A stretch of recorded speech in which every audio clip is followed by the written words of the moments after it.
Always something to make you look around and say, hey, you know what? I live in a pretty great country.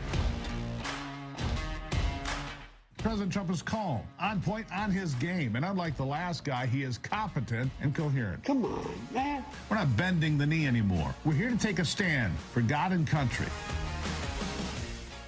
This is the Steve Gruber Show. Yes, it is. Live from the shadow of Detroit and kicking off another brand new broadcast day here the week of Thanksgiving. Glad to have you on board. Glad to have you here with me fighting from the foxhole of freedom. Who do you want in your foxhole? It's never been more important. You know that. Figure out who's on your team. We got a lot of work to do, so let's get right to it. Three big things this hour.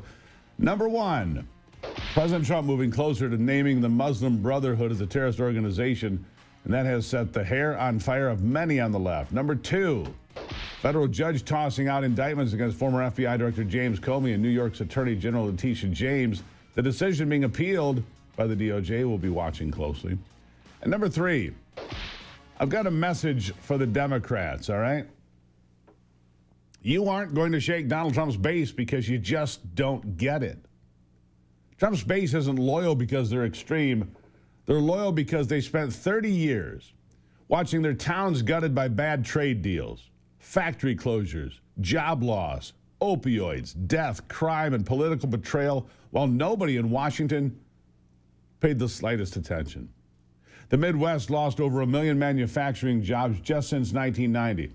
Opioid deaths have skyrocketed more than 1,600%. And entire communities collapsed while not a single politician or corporate executive responsible for any of it ever faced consequences. Trump was the first national figure who told them the truth about what happened. He told you the truth. You'd been sold out, ignored, and left behind. So when he talks about accountability, it resonates. Because these people watched their lives fall apart and saw the elites walk away untouched and usually wealthy. Their anger didn't come from Trump. Trump came from their anger, your anger. We're still pissed off when Democrats lie about Russia or Epstein to distract from just how awful they really are, or when they tell the military to ignore orders like Senator Alyssa Slotkin and company did just last week. And I think accountability is in order for these folks. It really is. There's a little something called 18 U.S. Code 2387. It's a federal law that prohibits activities intended to interfere with the loyalty, morale, or discipline of the U.S. military, including advising or causing insubordination and distributing materials that do so, even by video. I played it for you yesterday, but listen again to some of this and tell me what this sounds like to you, because I find it outrageous. Here it is. Americans trust their military. But that trust is at risk. This administration is pitting our uniformed military and intelligence community professionals against American citizens. like us. You all swore an oath to protect and defend this Constitution. Right now, the threats to our Constitution aren't just coming from abroad, But from right here at home. Our laws are clear. You can refuse illegal orders. You can refuse illegal orders. you must refuse illegal orders. No one has to carry out orders that violate the law. or our Constitution. We know this is hard. And that it's a difficult time to be a public servant. But whether you're serving in the CIA, The Army, Our Navy, The Air Force. Your vigilance is critical. Yeah. That's exactly like they intend to interfere with the loyalty of the U.S. military to me. And guess what? Violators face up to 10 years in prison and a 5-year ban from U.S. government employment. These guys are screwing around, and I sure hope they find out what happens when you do. And Trump, well, he agrees. Listen. I think what they did is really bad. The hatred is pretty strong. But what they say, essentially don't follow the orders of the President of the United States So to the military? do you worry that some of your guys are going to say no? Young privates and young corporals and young sergeants, and they're not scholars necessarily. There might be a few, frankly, but they're not scholars. They don't, study the Constitution, et cetera, et cetera. They know that. So these are people. These are bad people. These are people that, in my opinion, broke the law. Now, what happens to them, I can't tell you, but they broke the law. Yeah, they did. Donald Trump doesn't know what will happen to them because accountability seems to be a rare find these days in the nation's capital. But they absolutely broke the law, in my opinion.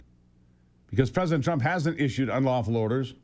Former representative and Congresswoman, and now Senator Alyssa Slotkin not only knows that, but she admitted it on air. Listen to this. Do you believe President Trump has issued any illegal orders? To my knowledge, I am not aware of things that are illegal, but certainly there are some legal gymnastics that are going on with these Caribbean strikes and everything related to Venezuela. And I think that's why... And be specific about that. So it was basically a warning to say, like, if you're asked to do something, particularly against American citizens, you have the ability to go to your JAG officer and push back. And with these service members calling you, couldn't you have done a video saying just what you just said? If you are asked to do something, if you are worried about whether it is legal or not, you can do this. It does imply that the president is having illegal orders, which you have not seen. I think for us, it was just a statement widely, right? We say very quickly and to all the folks who come to us, this is the process.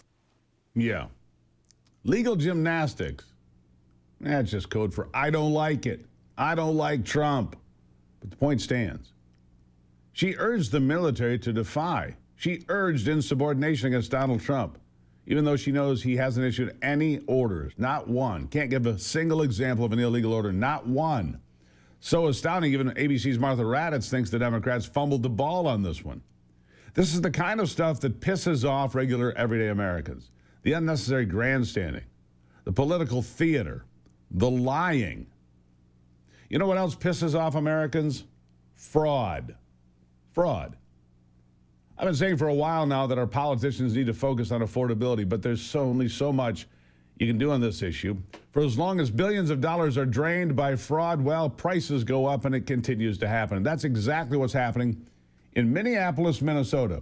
Billions, with a B, billions down the drain just in that one city. This is what happens when politicians like Tim Walz are in charge of government systems and they're more concerned with virtue signaling than with acting in integrity. You get government programs that are proudly advertised as having low barriers to entry, minimal requirements for reimbursement. And then you get the acting U.S. attorney from Minnesota claiming that most claims are fraudulent and costing the taxpayers, like I said, billions of dollars. Why is this happening? It has to do with Minneapolis having the largest Somali population in America. And by the way, that's not racist. That's an observation. It does. Of Western countries with Somali populations, the United States has the second largest population. The UK is second. Somalia immigrants sent back, get this, $1.7 billion in 2023 alone to their home country. More than the Somali government's entire annual budget. Think about that.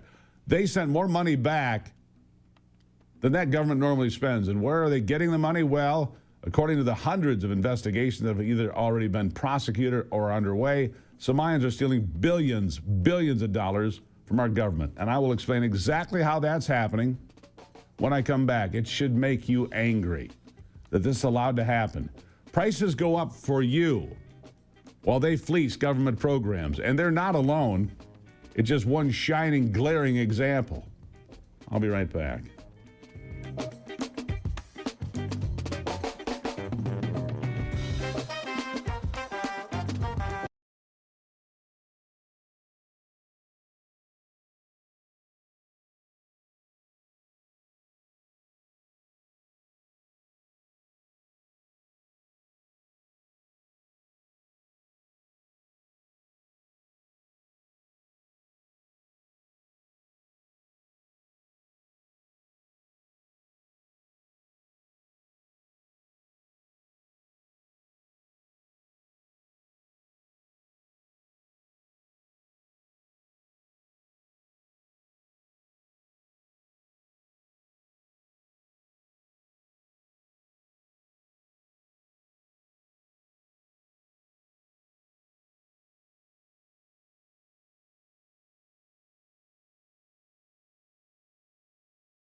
All right, so back to Minnesota. They are exploiting programs like federally funded autism services for children, Feeding Our Future, Minnesota's Medicaid Housing Stabilization Services program, and New Way Alliance, which provides services for addicts and the mentally ill.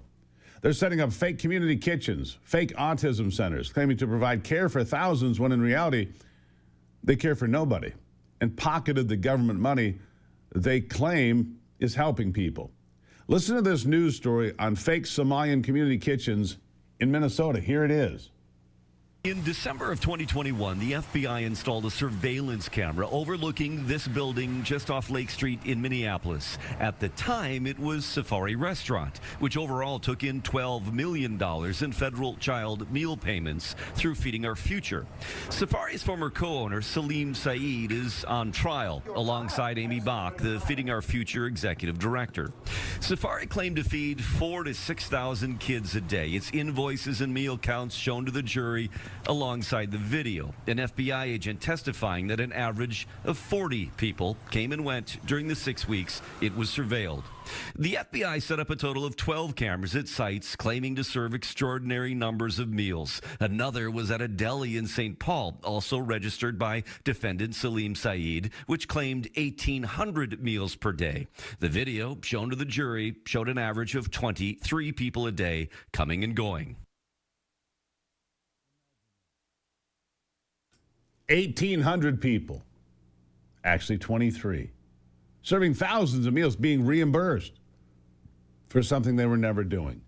Fraud, waste, abuse. It's the same with autism centers. Somalians are setting up fake autism centers, raking in cash. Look at the data.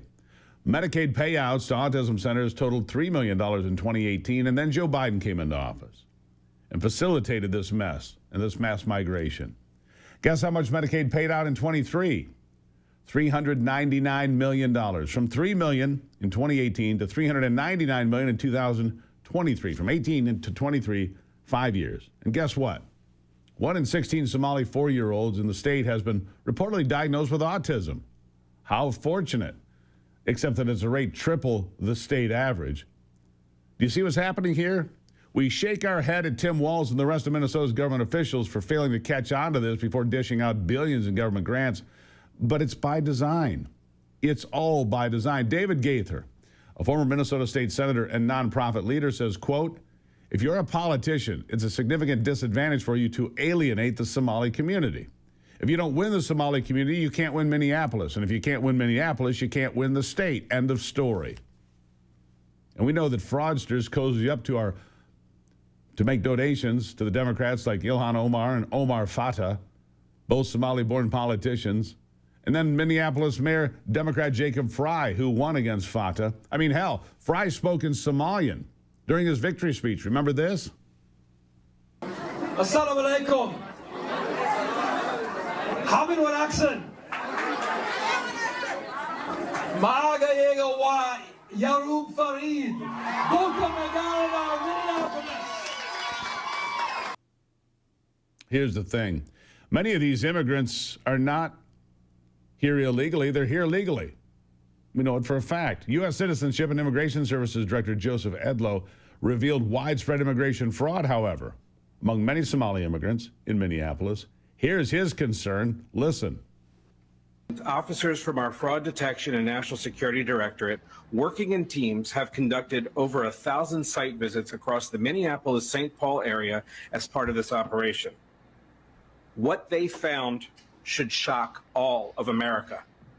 Focusing on a list of over 1,000 target cases involving more than 900 individuals, our officers encountered blatant marriage fraud, visa overstays, people claiming to work at businesses that can't be found, forged documents, abuse of the H-1B visa system, abuse of the F-1 visas, and many other discrepancies. Over the course of the operation, our officers found indication of fraud, non-compliance, or public safety and national security concerns in nearly a little less than 50% of the cases interviewed.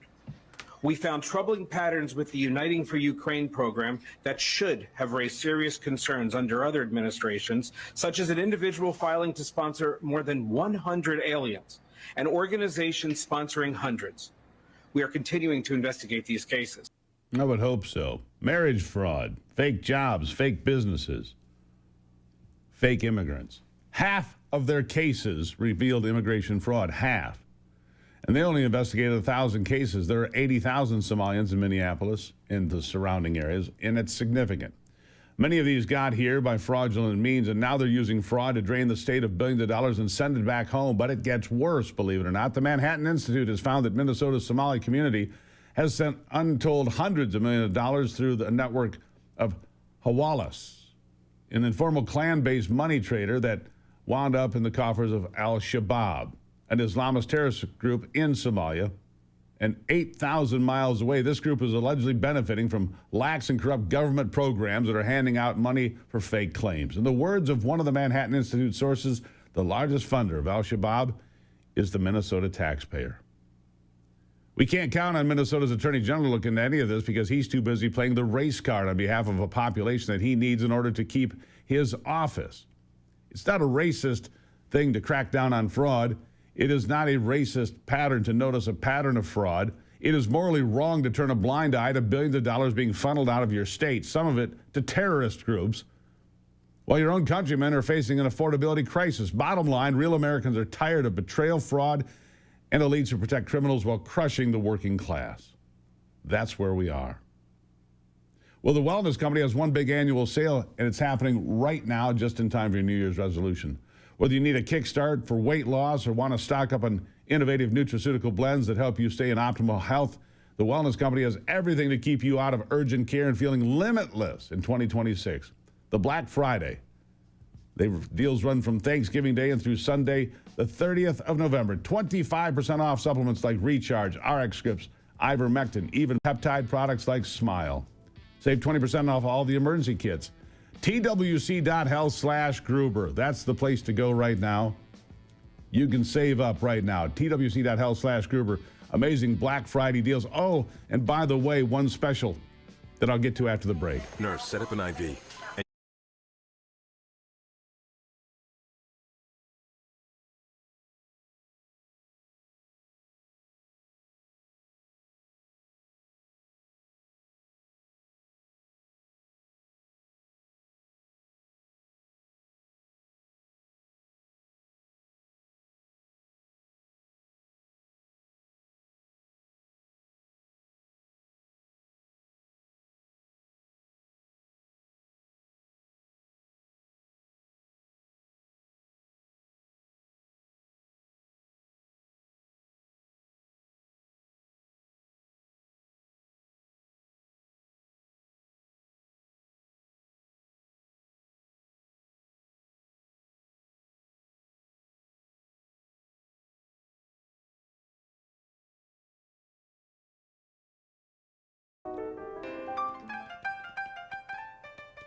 All right, and here's something else for Christmas. You want to do something cool for yourself, for somebody you like, for somebody you know that watches this program? Hey, we finally got it figured out and dialed in. Here it is, swag time. Official merch store is now open with that smiling fella there in his dapper suit. Yeah, the Gruber merch store is open. Shirts, coffee cups, hoodies, all sorts of great stuff. It's our first shot at this. I think you'll like it. I love that shirt, by the way, on the left. It's one of those wicking, shirts that I like to fish in. It's great. Yeah, where's the Ivy watch, though? That's what everyone wants. Well, the Ivy watch is in development.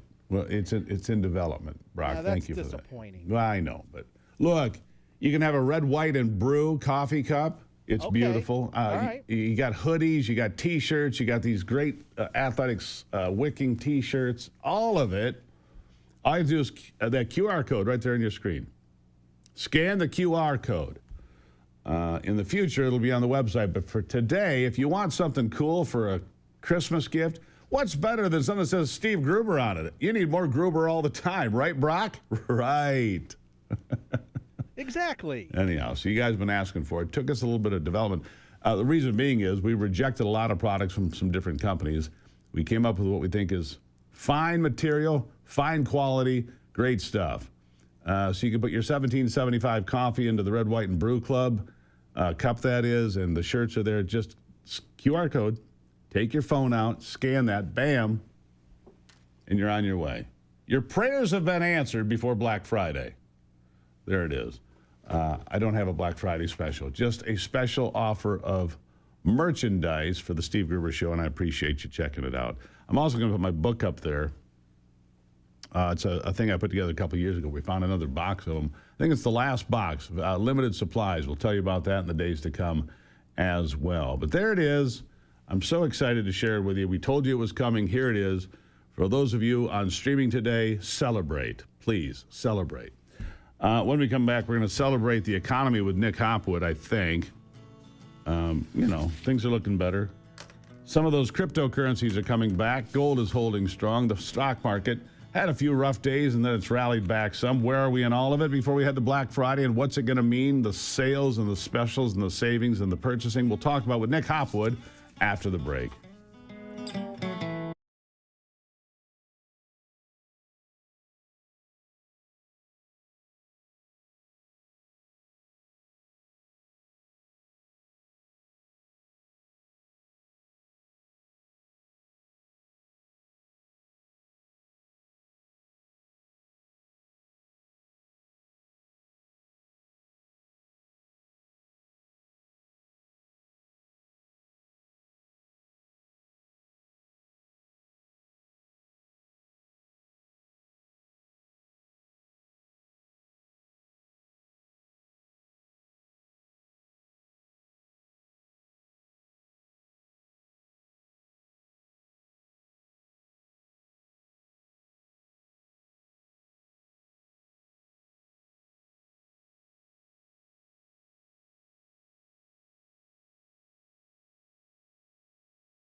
All right, here we go, diving back into it now. It's rivalry week.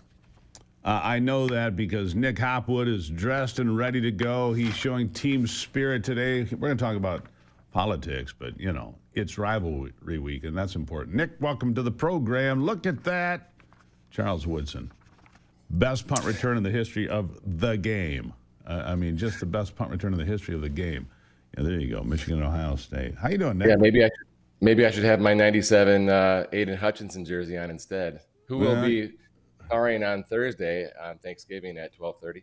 Yeah, he will. I just checked the line from the Columbus Dispatch. That's the newspaper in Columbus, Ohio. Buckeyes 2-touchdown favorites. I would say that the Wolverines will cover. I would say that for sure. And look, the Wolverines were big underdogs last year too. How'd that work out for the Buckeyes? 13-10, as I recall. Yeah, Steve, I think that was the largest spread in the history of the game, and Michigan came into Columbus and held them to 10 points. So, for 25 years in this business, you get pretty good at spotting trends. And we have a pretty good trend going right now, 4 straight against Ohio State. So my prediction is the trend will continue 27-24, the 5th in a row. 27-24, I'm going to write that down. I like that. And the other trend is this, if you'd asked me a couple of weeks ago, does Michigan stand a chance? I would have said no, because they're not playing well at all, and that Northwestern game was just horrid. But last Saturday, they played pretty well, and so I would, look, everything's on the field for this one, right? Everything. It is. It's bragging rights for a year. It's the game. It's the best rivalry in all of sports, and I'll be there on Saturday. Attaboy, you got good seats? So just out of curiosity, when I was a kid, you could get a seat, at a reasonable price, but like all sporting events, this stuff goes through the roof. What's a ticket go for? Not your ticket. What's a ticket go for? Somebody just wanted to get in the stadium. Can you get a ticket for $100? No. I just looked it up last night, in fact, and I think you can get in for about $350. $350, the cheapest ticket. It's not too bad, considering it's the biggest game of the year. Well, and considering it's almost Black Friday, for $350, you can get yourself a 65-inch TV and watch it in living color at home. There is that, I want to know how much of this Ivy watch that we're hearing about.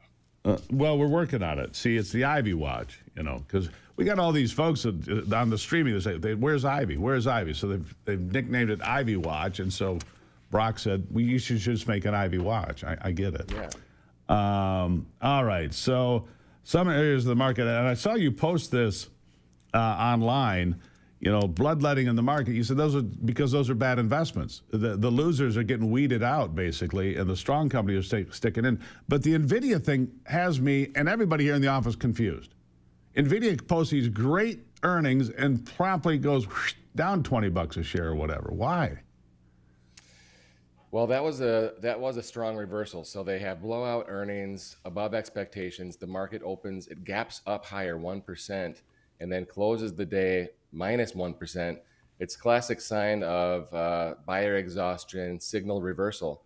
So basically, we need to be aware of how much risk we have in the portfolios. Over the last few weeks, we have Bitcoin down 33%, Oracle down 40%, Palantir minus 30%, Meta 27%. You get the idea. So some of the biggest names are down, a third. And then we have all of these lower tier names, which are down even more. Meanwhile, the S&P is only down 3%. So when you are evaluating your risk tolerance and you're getting stopped out right now, think about where you're putting the money and what quality you're reaching for. When we have a minus 3% drawdown on the S&P, it's not the end of the world. It happens all the time. And if you're getting panicky, you need to reevaluate your risk tolerance. Well, there you go. All right, so one cryptocurrency had a big surge yesterday and overnight, XRP. XRP keeps getting picked up by people, like Franklin Templeton's XRP ETF US launch, Bitwise's XRP ETF launch, pushed XRP, decoupled from Bitcoin. All of these cryptocurrencies, to me, it's confusing. I just happen to notice that because I have a cousin who has a lot of XRP, and he's been saying, "Oh, you got to get XRP?" I'm like, but it is moving in the right direction. Go ahead, Steve. I think you know more about XRP than I do. I follow Bitcoin as my crypto proxy. Yeah. And when it's down 1/3, okay, now it starts getting interesting. So I'm watching that closely, waiting for that buy zone to well, yeah, because at some point, because it's done this before, it did this a year ago, went down to like 60,000 a coin, and then it rocketed to 125 over a few weeks, right? So we'll see. I get whiplash. Long term, Nick. That's my strategy, long term. So, how about Robinhood, Schwab, Fidelity? You want me to ask you about this and explain why, because these are three places that you can go and you can trade on your app and do things, right? Yeah. So young people say, my app. It's not an app. It's a brokerage firm. Okay. This is a custodian that holds trillions of dollars. You just called me a young person. Thank you. Thank you very much. Appreciate that. Go on. Of course. Yeah. Happy Thanksgiving. So look, Fidelity, Schwab, 10, $15 trillion in assets under management. Robinhood, 300 billion, which is nothing to sneeze at, right? 300 billion is a lot of money. Here's where I have a public service announcement or a complaint is customer service. If you have a problem logging into Fidelity or Schwab, you can call 1-800-FIDELITY, 1-800-SCHWAB. Robinhood simply does not have a phone number. You have to do a text chat. You send an email. If you can't get in, your money's locked up and you're at their mercy of when they decide to call you. And I hope that you don't have do not disturb on at that moment because you could miss your chance. There's anecdotal tales of this all across the internet, and my heart goes out to these guys. And so it's just a little public service announcement, making sure that you can access your money when you need it. All right. So let's see here. The Wall Street Journal reporting forgotten 401ks costing employees billions of dollars. Why? Yeah, the story here is interesting because the new rules for 401ks, for a new hire, they force you into the 401k plan participation, which I don't think is bad because I think everyone needs to save a little more. But when you move jobs around a lot and you accumulate a couple $1,000s in that 401k, then you leave your job. That 401k plan can offload that money into an IRA, and then you lose track of it. And so now the Wall Street Journal is doing some reporting that this is adding up to billions of dollars a year, and an unknown percentage of that is getting escheated to the state when people are not logging in. They move. The brokerage statements are getting sent back to the custodian, and then the brokerage firm turns the money over to the state. It's a nightmare. Yeah. What a nightmare. All right. And it's also your last chance for a Roth conversion before the end of the year. Put up the QR code. If you want to know more about that, get a hold of Nick directly. Nick Hopwood, Peak Wealth Management, peakwm.com if you want to go that way. QR code's the easy way to go. And one last thing, go blue. That's what I say. Go blue. Nick Hopwood, big smile. He'll be there at the game. I'll be looking for you, Nick. Have a good time. Happy Thanksgiving. Thank you. Happy Thanksgiving to you, my friend. There you have it. 2 touchdown dogs. Come on. Who does this? Of course, Ohio State looks like they could beat a professional football team any given Saturday. But this isn't any given Saturday. It's rivalry week. We'll be back.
All right, so yesterday we spent hours. It took a lot longer than expected. We did this whole moving of a chicken coop yesterday, being the chicken ranchers that we are, tearing down fencing and doing whatever, and, you know, tweaking my back and all that happy stuff. But the weather was perfect for my muskox. I was out there all day wearing my muskox shirt, the American-made heavyweight when it comes to flannel shirts. I love American-made products. I love Black Friday. Brad Hoos is here, founder of Muskox, making the best flannel shirts ever made. Brad, welcome back. Hey, Steve. Good to see you. Sorry to hear about your back. I wish I couldn't relate, but I think that happens sometimes, right? Yeah. Yeah, and I was wearing the new one. I love this, the Marine, right? I love this. Red, white, and blue. Perfect for me. I got to sit in here every day because literally it is my go-to every day. But you got some things going on that I think you should share with the folks because it's an American company, and you did something that I think is remarkable. You brought a textile company, a clothing company back to America, and you keep moving the ball down the field on that to make it even more American all the time, don't you? Yeah, we do. And for those of you listening who've listened to Steve for years, you've probably seen me talk to Steve a couple times over these years. And Steve, if you pay really close attention, has said something for a while. He said, "Yeah, these guys are working on it in terms of having the manufacturing happen in the United States." So we finally have a nice big step that we can announce that I think we're going to be pretty excited about. And that is that we now have some t-shirts, and yes, they're just t-shirts, but they are fantastic, elevated t-shirts that are 100% made in the United States. So I'm not talking about just the screen printing. I'm talking about the cotton is grown in Texas. I'm talking about the manufacturing is done in Detroit of the t-shirt itself. And we're finally here with this, right? So it's one step forward that we're continuing to take here with Muskox that we're very, very excited about. So if you're interested, you can pre-order those today, and you'll get them in early to mid-December. Plenty of time for Christmas. So we're very excited about that. Yeah, manufactured in Detroit, and some of those manufacturing jobs are coming back. And if we could have more of this, you know, it doesn't mean you can buy a $5 junk T-shirt at some, you know, big box store that sells everything from China. You can buy the real thing with American farmers, American manufacturing in the heart of the manufacturing world. That's Detroit, right? And that's great. So you can pre-order. Product will ship customers in December, it says. Now, you got flannels in 15 stores nationwide, too. You're rolling that out, putting people to work, making your product available, right? That's right. That's right. We're continuing to progress, you know. So most people still buy our shirts online, but we know people love to try them on. That's why we have, you know, free returns and exchanges if you choose to go down that path when you buy them online. But in person, we're now in 15 stores. So that's not a ton we're America, it's a pretty big country. So we know that 15 stores isn't a ton, but it's progress as a small, you know, David versus Goliath company. Yeah. We are still the David. And so we're happy with the progress. If you've got a store that you think we should be in, let us know. You know, we're all in this together. So if you've got a store or you've got a contact where you think, you know, best flannels in the world should be, by all means, you know, reach out to us, shoot us an email. We'd love to hear from you. And best shirts there are. Trust me, I own 2 or 3 of them, and they're great. I wear them all the time, including that Marine one I just showed you. All right, so look, every time somebody buys one of your shirts, and you can save $15 when you use the promo code Gruber, you can save $15 off these shirts. And it's a shirt you'll pass down through the generations because it is that tough, it is that durable, it is that good, period, paragraph. Gear Junkie says it, I say it, everybody in this office says the same thing. Best shirt we've ever owned. $5 goes to wildlife every time you buy one. And using the promo code Gruber, you can save $15. You can put it, I guarantee you put this under the tree, somebody's going to be really happy. That's a fact, Brad. Yeah, it is. It is. And I think what you've proven is that we should probably, you know, pay attention to what you're saying, Steve. So you called it in terms of Muskox progression towards trying to move more and more of our operations into the U.S. And I think you're correct here in terms of calling it in terms of a surefire gift. But, you know, hey, we appreciate all the support and for people, you know, continuing to believe in what we're doing as the little guy. And, you know, lo and behold, we're growing up a little bit every year here. All right. And I want you to support the little guy. GoMuskox.com. That's the website. Go look at them. They got all sorts of patterns. They got some new ones there now, as they do every year. They got some updated patterns and colors. GoMuskox.com. Promo code's Gruber. You will save $15, and $5 goes to the Alaska Wildlife Conservation Center helping out, the little critters of the world. Brad, I'll give you the last word. Yeah, hey, listen, it's Thanksgiving, and we're just grateful for the many people who've helped us in this journey as a small American company, and certainly, Gruber Nation is no small part of that. So I just want to say thank you to all the listeners. Hope you have a fantastic Thanksgiving with your family. Get away a little bit, relax. We all need that in the craziness of today. So I'm filled with gratitude. Just want to say thank you to everybody listening. Happy Thanksgiving, Brad. Thank you so much. Thank you, Steve. There you go. GoMuskox.com. Promo code Gruber. You'll save $15 and give money to wildlife as well. And I love the fact Texas cotton being manufactured in Detroit. It's another step forward for an American company. Please support the people that make this show possible every day. They're an important part of it. They are an important part, and you will not be disappointed. Quick update now on a story that I told you off the top of the show. Trump has now signed an executive order to designate Muslim Brotherhood as a terror organization. He said his administration preparing to formally designate the Muslim Brotherhood as a terrorist organization, a step several Muslim-majority nations have already taken amid long-standing concerns about the group's political ambitions and influence. Egypt banned the Brotherhood years ago. Saudi Arabia, the United Arab Emirates have also outlawed the Muslim Brotherhood. Why have we not in the United States? These are the people that know. I mean, if Egypt and Saudi Arabia don't know, how could we possibly know? There you go.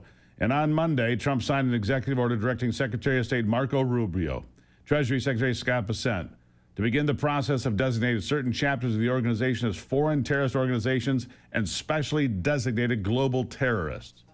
The Muslim Brotherhood, you are on notice. You are on notice. You are a terrorist organization, and we see you. And we're done with it. It's not xenophobia.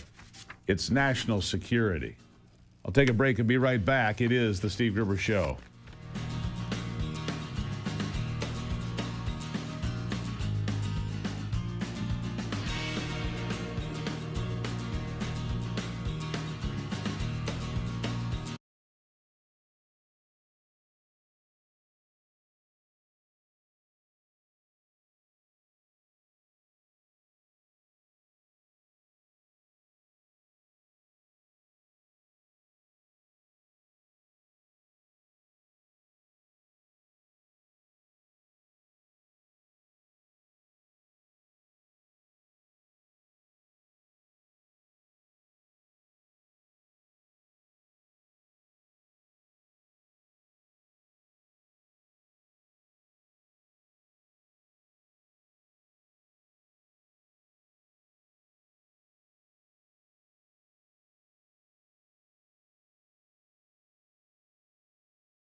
All right, so James Comey had his case dismissed by a federal judge, so did Letitia James yesterday. You might have heard that by now. I wouldn't worry too much about it. They claim that the state's attorney, or the attorney for the government, the U.S. attorney, not state's attorney, the U.S. attorney, Lindsey Halligan, was not appointed properly. The DOJ is going to appeal.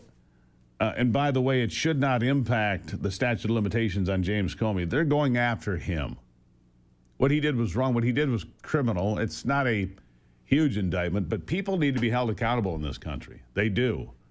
So do not expect the DOJ to sit on their hands. We're going to talk about that in detail coming up in the next hour because it's an important and big story. But I wanted to share with you that whole deal with the Somalian community fleecing Minnesota for hundreds of millions of dollars. Currently, by the way, properties are being confiscated. People are being arrested. Some will be deported. That's the way it should be. Because you can't just steal from the American people and send them back to a foreign country. I don't care if it's Somalia or anywhere else for that matter. You can't do that. We can't allow that. And you've heard a lot about DOJ is no longer in existence. The DOJ department has been decentralized. It's not gone. The department's gone per se, but all these people have been dispersed to every other government agency to find fraud, waste, and abuse. So don't worry. They're still doing the principles of DOJ. Did they find the kind of money they thought they were going to? No. But every time they find $1 billion or two, it's good for you and it's good for me. Let them work. But don't buy into the left saying, hey, it's not here anymore. Oh, and in case you missed it, the merchandise store is open for business. I want to make sure you have a chance to get your merchandise right there. Steve Gruber Gear. Gruber Gear. That's a great shirt, by the way, there. It's a wicking shirt. It's an athletic shirt. There are hoodies and T-shirts and the red, white, and brew coffee cup. That's right. You can have coffee with me every morning. Steve Gruber Show coffee mug right there. Just scan the QR code. Later, we'll make it available on our website, but this is the easiest way for us to get started because you guys wanted it before Black Friday. There it is. Scan that QR code. Get your Gruber merch. It'll be the perfect gift under the tree as well, or just to look cool no matter where you live. Tell people where you stand, what you believe in. All right, we'll talk about all those other things with James Comey and so forth after the break on the Steve Gruber Show.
Always something to make you look around and say, hey, you know what? I live in a pretty great country. President Trump is calm, on point, on his game. And unlike the last guy, he is competent and coherent. Come on, man. We're not bending the knee anymore. We're here to take a stand for God and country. This is the Steve Gruber Show. And welcome back to it as we like to fuse in another brand new hour here of the program, fighting for you from the foxhole of freedom. Three big things we need to cover this hour. Number one, the White House says not so fast to James Comey, the disgraced former FBI director whose case was dismissed by a federal judge. The DOJ will appeal quickly. This story is not over. Number two, could a sitting U.S. Senator, Mark Kelly of Arizona, a Navy vet, retired, a NASA pilot, could he really face a court martial for trying to undermine military morale? Well, it's really starting to look that way. He broke the law, and he might be held accountable for it. And I say might because who the hell knows? Number three, the government, of course, is back open, going full speed ahead. And so the topic for people who actually care about ordinary folks is the economy. And I don't know who cares about ordinary folks. I told you yesterday that Marjorie Taylor Greene quitting is what irritates me most. I understand people have differences of opinions, but you campaigned for the job. You did. You campaigned for the job. You should not have the option to just, well, you know, I don't want to do it anymore. Politics is ugly. Politics is a contact sport. I don't think that Donald Trump treated her properly. I get that. There was a lot of bad blood there at the end. I get that. But you don't quit. I mean, if you're getting beat up in the third quarter, you just say, well, I don't want to play the rest of the football game. No, it's not how it works. I don't support quitting. People want to know that elected officials are working to get the prices under control, give them a shot at making it again. That's what she claimed, by the way, right? That she cared about the people in the 14th Congressional District of Georgia. And it's not just her. She's just the latest example. Mark Green in Tennessee. He quit a few weeks ago. Why? Because he got some big lucrative offer. A big pile of money dropped on his table. Hey, if you leave Congress now, we'll give you all this money. So he quits. That's just wrong. You campaign for the job. My question, though, today is how long can Democrats continue to pull the same stunt? And I mean the government is only funded through January. Are they going to shut it down again? Scream health care in an election year? Because that's what it's about. The Affordable Care Act is a disaster. Everybody knows it. It's been a failure from day one. Treasury Secretary Scott Bessent said if the Democrats shut down the government again, it has to be the end of the filibuster. I agree with this sentiment. Listen. 30th, because that's the point of my editorial, is to put the Senate on notice that the Democrats kept the government shut down, and Ezra Klein in the New York Times took the mask off. He said this wasn't about health care. This was about stopping totalitarianism. The Democrats haven't been able to stop President Trump in the courts. They haven't been able to stop him in the media, so they had to harm the American people. 1.5% hit to GDP, $11 billion permanent hit. They don't care. So I believe that Senate Democrats, if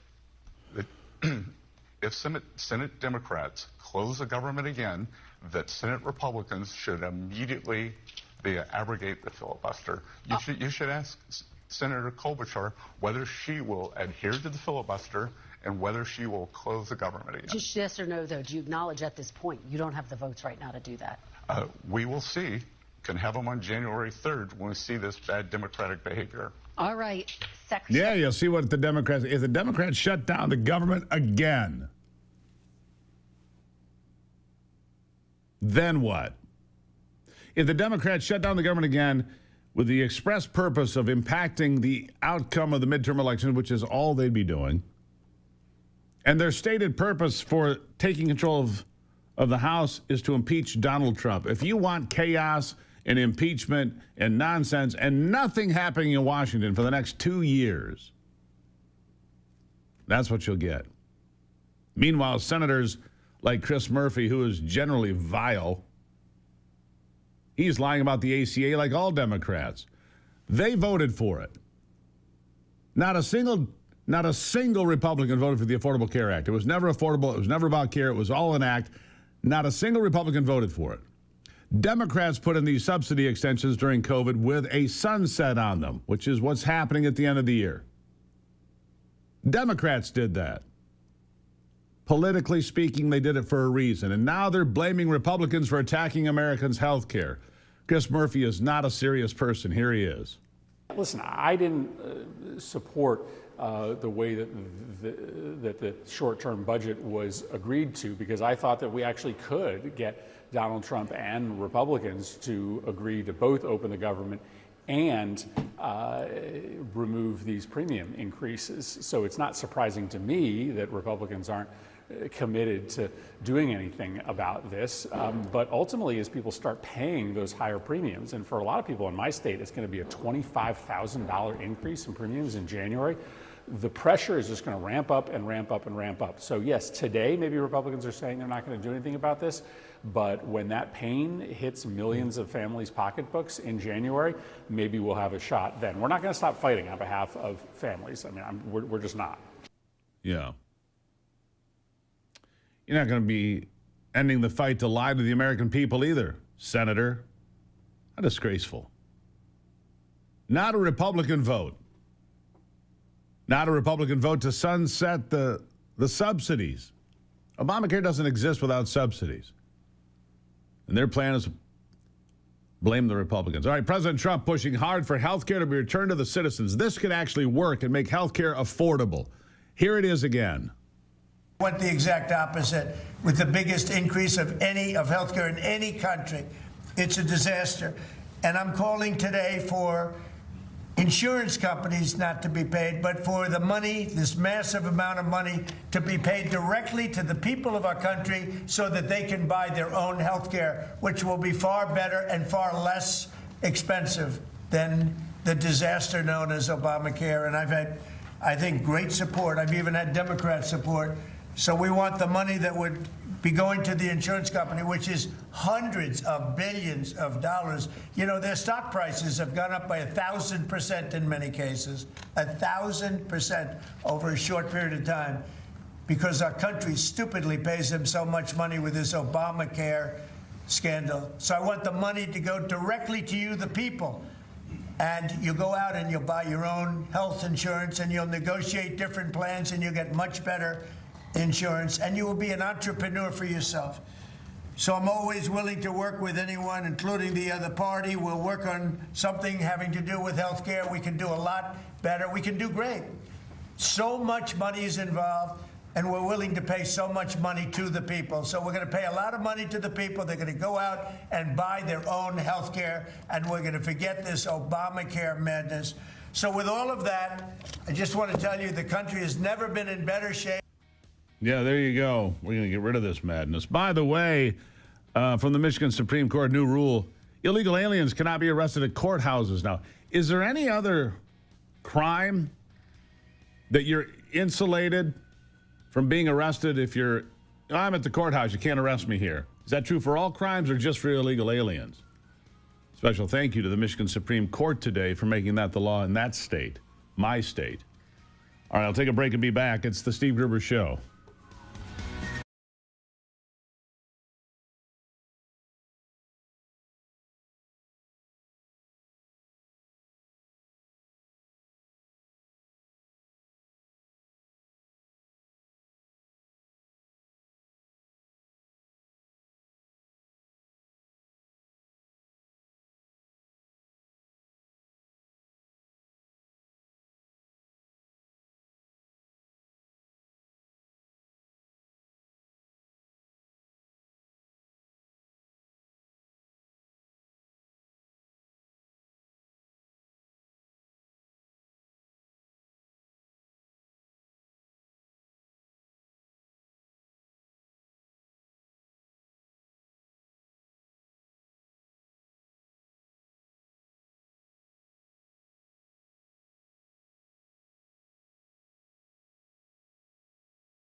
All right, we're talking a lot about healthcare right there in the last segment.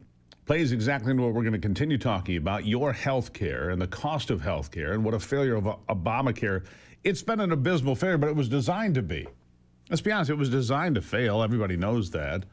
It was a scheme, and it enriched the insurance companies. You wonder why people in Congress get so wealthy?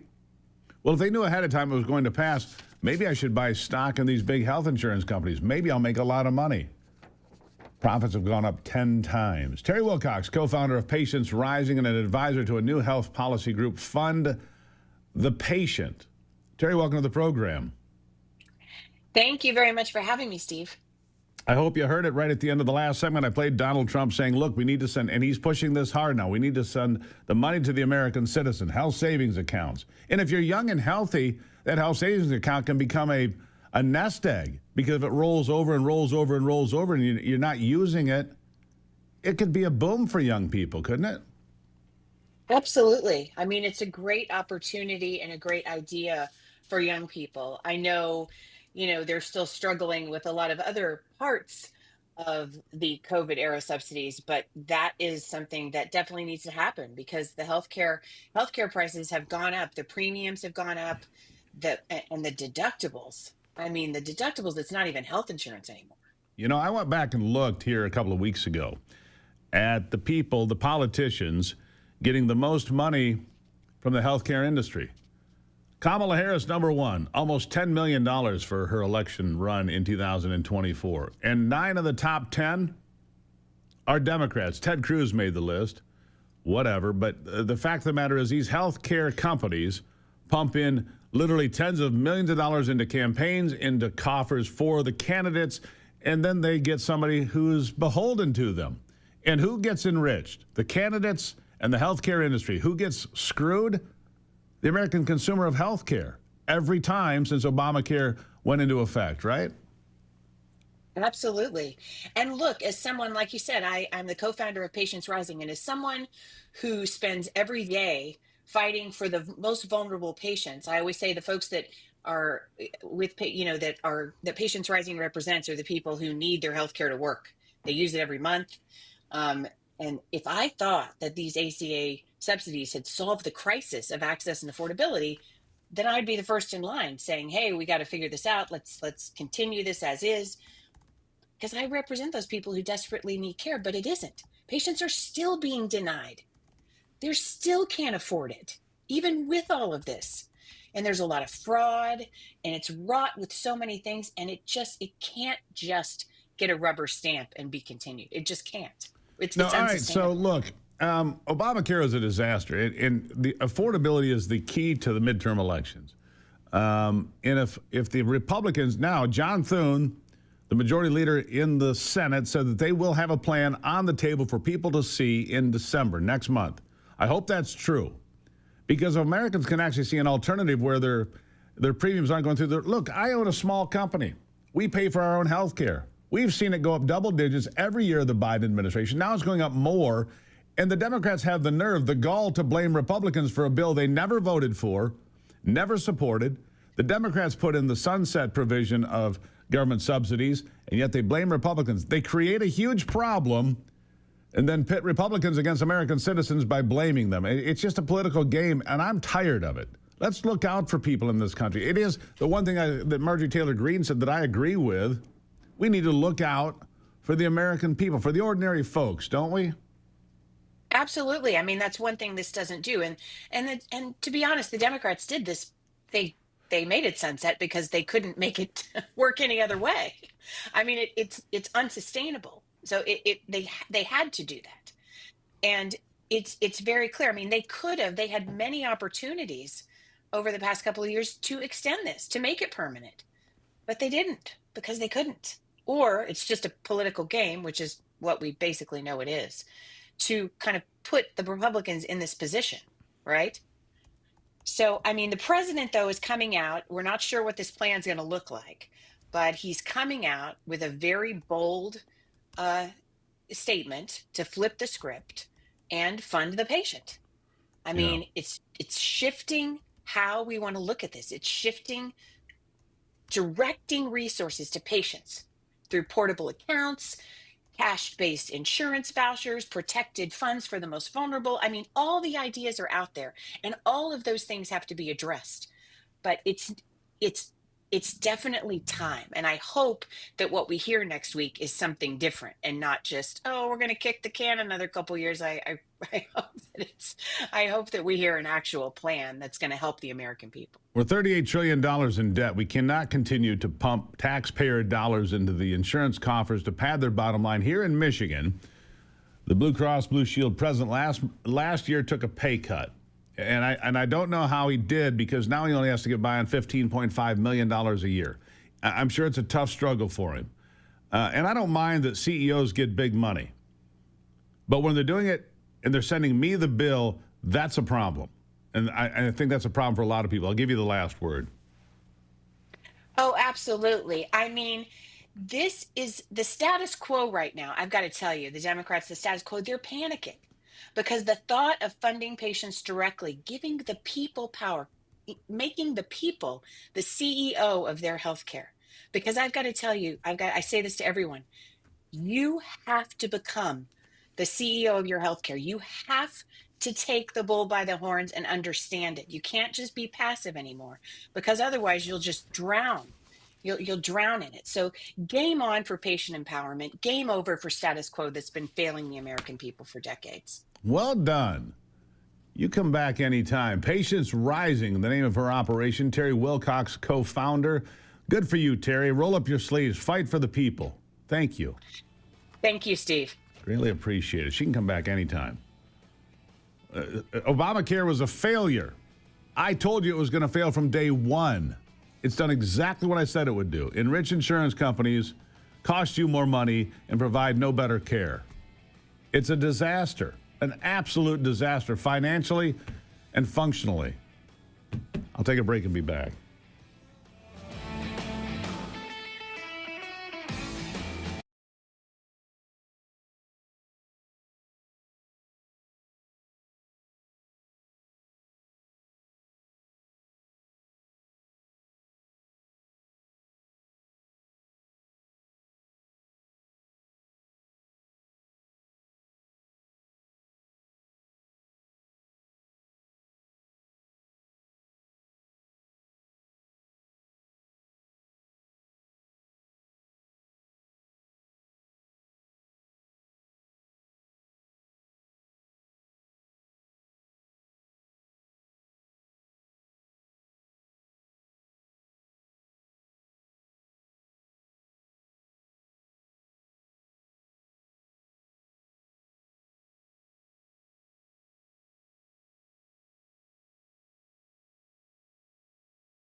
All right, I mentioned this earlier, and this is serious stuff now. It's never been done that I'm aware of. Never been done. But what Mark Kelly and Alyssa Slotkin, 2 senators, Democrats, and 4 other members of Congress did by saying, refuse unlawful orders, don't give up the ship. What they did was a violation of 18 U.S. Code 2387.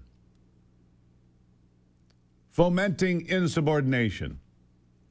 Fomenting rejection of lawful orders. Alyssa Slotkin unable to provide any evidence of any unlawful orders. And Mark Kelly, U.S. Navy retired. When you sign on that dotted line, you can be recalled at any time. So here's what the conversation is at the Department of War, which, by the way, Monday I'll be in Washington, D.C. at the Pentagon. I'm a new press member of the Pentagon, part of the Pentagon Press Corps I am now.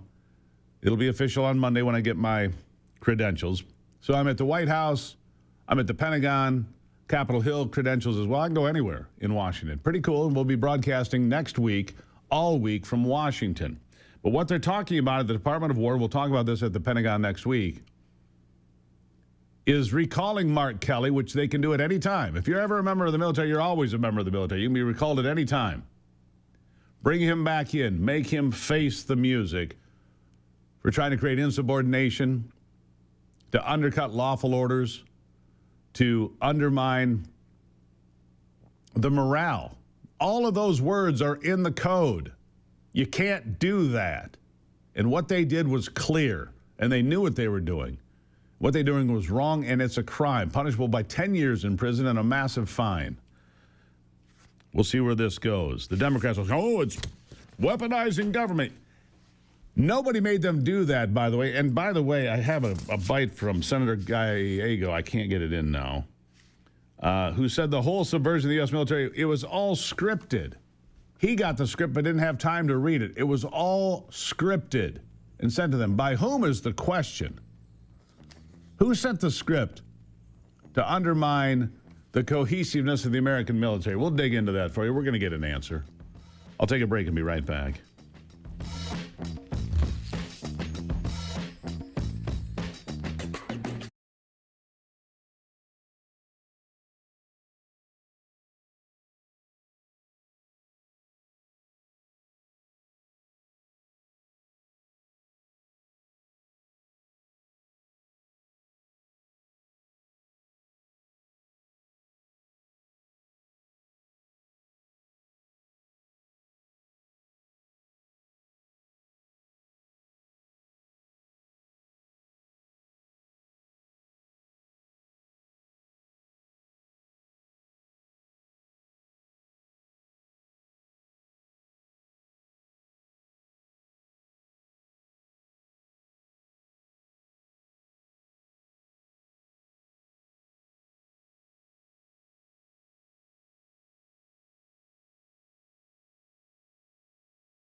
Well, here we are back into it, always covering the big stories for you. AI, a big story, of course.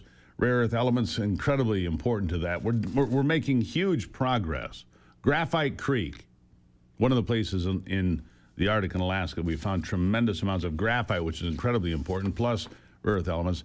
My next guest, James Marone, is a policy analyst at Americans for Prosperity and primarily focuses on energy policy. Thank you for being here.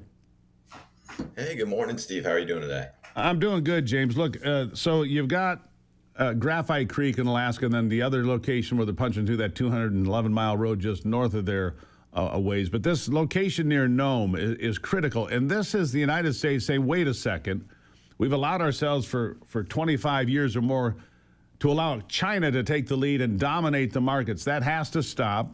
Refinement is the key. China has 90% of the refining ability and a majority of the rare earth elements in its possession. We have not the luxury to sit by and let China continue to dominate, do we?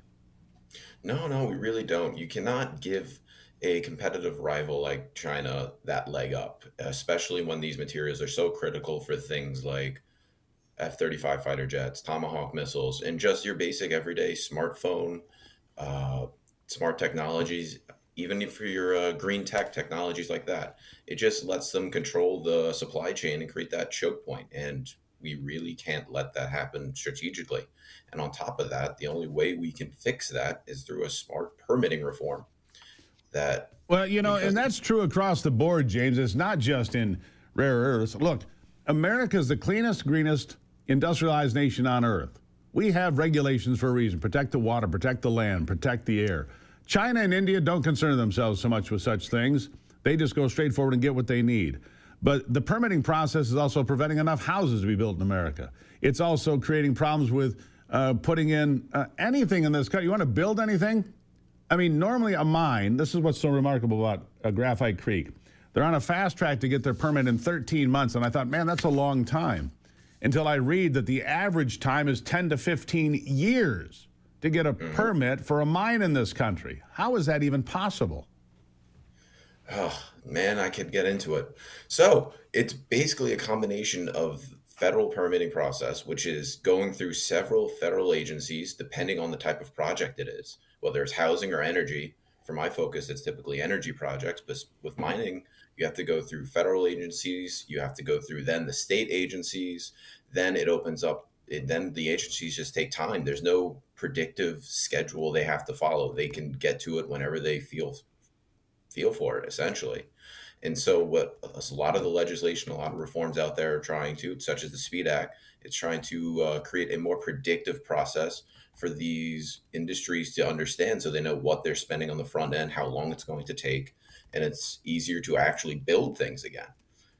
I think it was, like you said, 10 to 15 years for a mine. An energy project alone is 5 to 6. And everyone wonders why our utilities bills are going up, because there's no energy out there. We don't have enough to supply the current demand. Data centers regardless. Yeah, and you're right. When you see companies like NVIDIA doing well, I mean, it had a little bit of shakiness, but, all of these things, I didn't realize, I learned this yesterday because we had somebody else on talking about these mines. This phone right here, when it vibrates, it's 2 graphite magnets that are interacting that makes your phone vibrate. The things that I learn here from great guests like yourself is remarkable. So everything, this laptop that sits on my desk, this smartphone, all of these things that we surround ourselves with, AI, all the future technology, we have got to stop shooting ourselves in the foot. The regulatory policies have to be reined in. And I'm not saying to sacrifice the water or the land or the air or the sanctity of our environment. I'm not talking about that, but I am talking about being smart about it. I mean, in California where they had those fires, 50,000 or more buildings burned, 4 have been rebuilt. 4. You can't have regulations like that to prevent progress, can you? No, you can't. You can't go anywhere if you can't build. And right now, America can't build anything. It's a sad truth. And all we want to do, and I know, this is across both aisles, I think everyone's finally seeing the light. We have to clear the way so there's an ability to build things again. We can't have a house taking forever to be built. We can't take a power plant taking 5 to 6 years just to get approved and then built. People need a place to live. People need the energy to power it. And more importantly, we need to stop giving our strategic competitors a leg up on us on top of these things. So I'm going to go political here. I'm going to go a little political here because I think that there is no way on God's green earth, and America's greener than any place on God's green earth, that you can get these regulations reduced, streamlined, made sane, as long as the filibuster remains in place, because Democrats are never going to support this. They're going to support windmills and solar panels built in China primarily, by the way. The windmills primarily in Germany. But you cannot continue down this road with a filibuster in place. You can't. You've got to get some regulations removed. You got to streamline it. You got to be able to build mines, factories, houses, everything. What do you think is the best path forward? Well, I'm not personally one for killing the filibuster just yet. I don't want to make that decision. Unfortunately, I don't have to. But at the same time, there is fortunately a little bit of an awareness. The SPEED Act, for example, is getting through the committees pretty bipartisanly. It's got some support in the Senate as well. And the reality is permitting reform, it impacts green projects just the same. It's not only hitting oil, it's not only hitting one or the other. Both sides are essentially understanding like we can't get the projects we want done with this in place. So until really the permitting process is fixed, it's going to stop everything. And that's probably why it has such a good chance of getting fixed right now. Everyone's losing. And the Democrats want their green energy. Republicans want to just build energy in general. So we finally have an opportunity to actually push this through. And hopefully there's enough that see that understanding and have that common sense to just make the process usable. Yeah. The problem for me, and I've always been against getting rid of the filibuster until just recently, because I think that other than that, and I appreciate your position, but I don't think there's enough Democrats in the United States Senate that'll cross the aisle, except maybe Fetterman. He's the only one that seems to be, having some semblance of common sense. I don't see you getting there because they embrace these Green New Deal policies, which are terrible for America. America runs on vast quantities of cheap energy, and anything short of that, our economy will not run the way it's supposed to. And so we've got to make progress. And if they won't join us, well, there's some big priorities on the list. James, I'll give you the last word. Well, I think we have a little more hope there for the energy side of things, especially on the left side of the aisle. Even in New York, they just approved a gas pipeline for the first time in God knows how long. Yeah, so if they're doing that, the fear of affordability is kicking in. So I think there's actually some hope to get things done at the federal level. But Hope maybe you're I'm right. I'm an optimist. Who knows? Well, I appreciate an optimist. It is the week of Thanksgiving. And look, they finally had to do something in the Northeast, in New England and so forth, because the price of electricity has gone through the roof. And they're in real trouble there with their constituents are seeing massive electric bills, as an example. James, Ron, thank you for being here. Happy Thanksgiving. Happy Thanksgiving, Steve. Thanks for having me. Greatly appreciate it. From Americans for Prosperity, good friends of the program. I'll take a break and be right back.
All right, so you heard about the big globalist conference, COP30, happened in Brazil.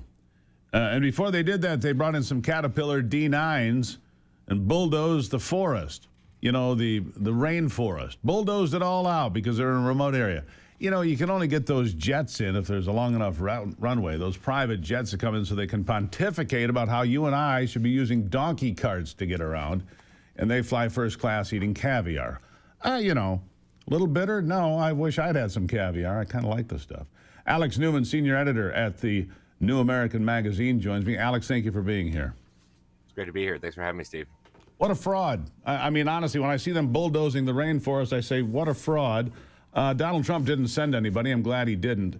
But you have the opinion it was a success for globalists. I don't see that. I saw there's a very weak statement coming out. They don't have everybody on board. Why do you think it was a success? Well, at every one of these, and I've been going to these for about 15 years to cover them for the New American, they gain a little bit of ground. And they gained less ground this year than they usually do. But they also came up with a new strategy, Steve, that's very important. They weren't able to get universal consensus among all the governments, not just because Donald Trump wasn't there, but also because some of the oil-producing governments weren't interested in phasing out fossil fuels and other such nonsense. But what they did was now they've got all these side agreements where they call it the coalition of the willing. So they've got a coalition of governments that agreed to a misinformation deal where they're going to silence critics of the man-made global warming hypothesis and even their supposed solutions.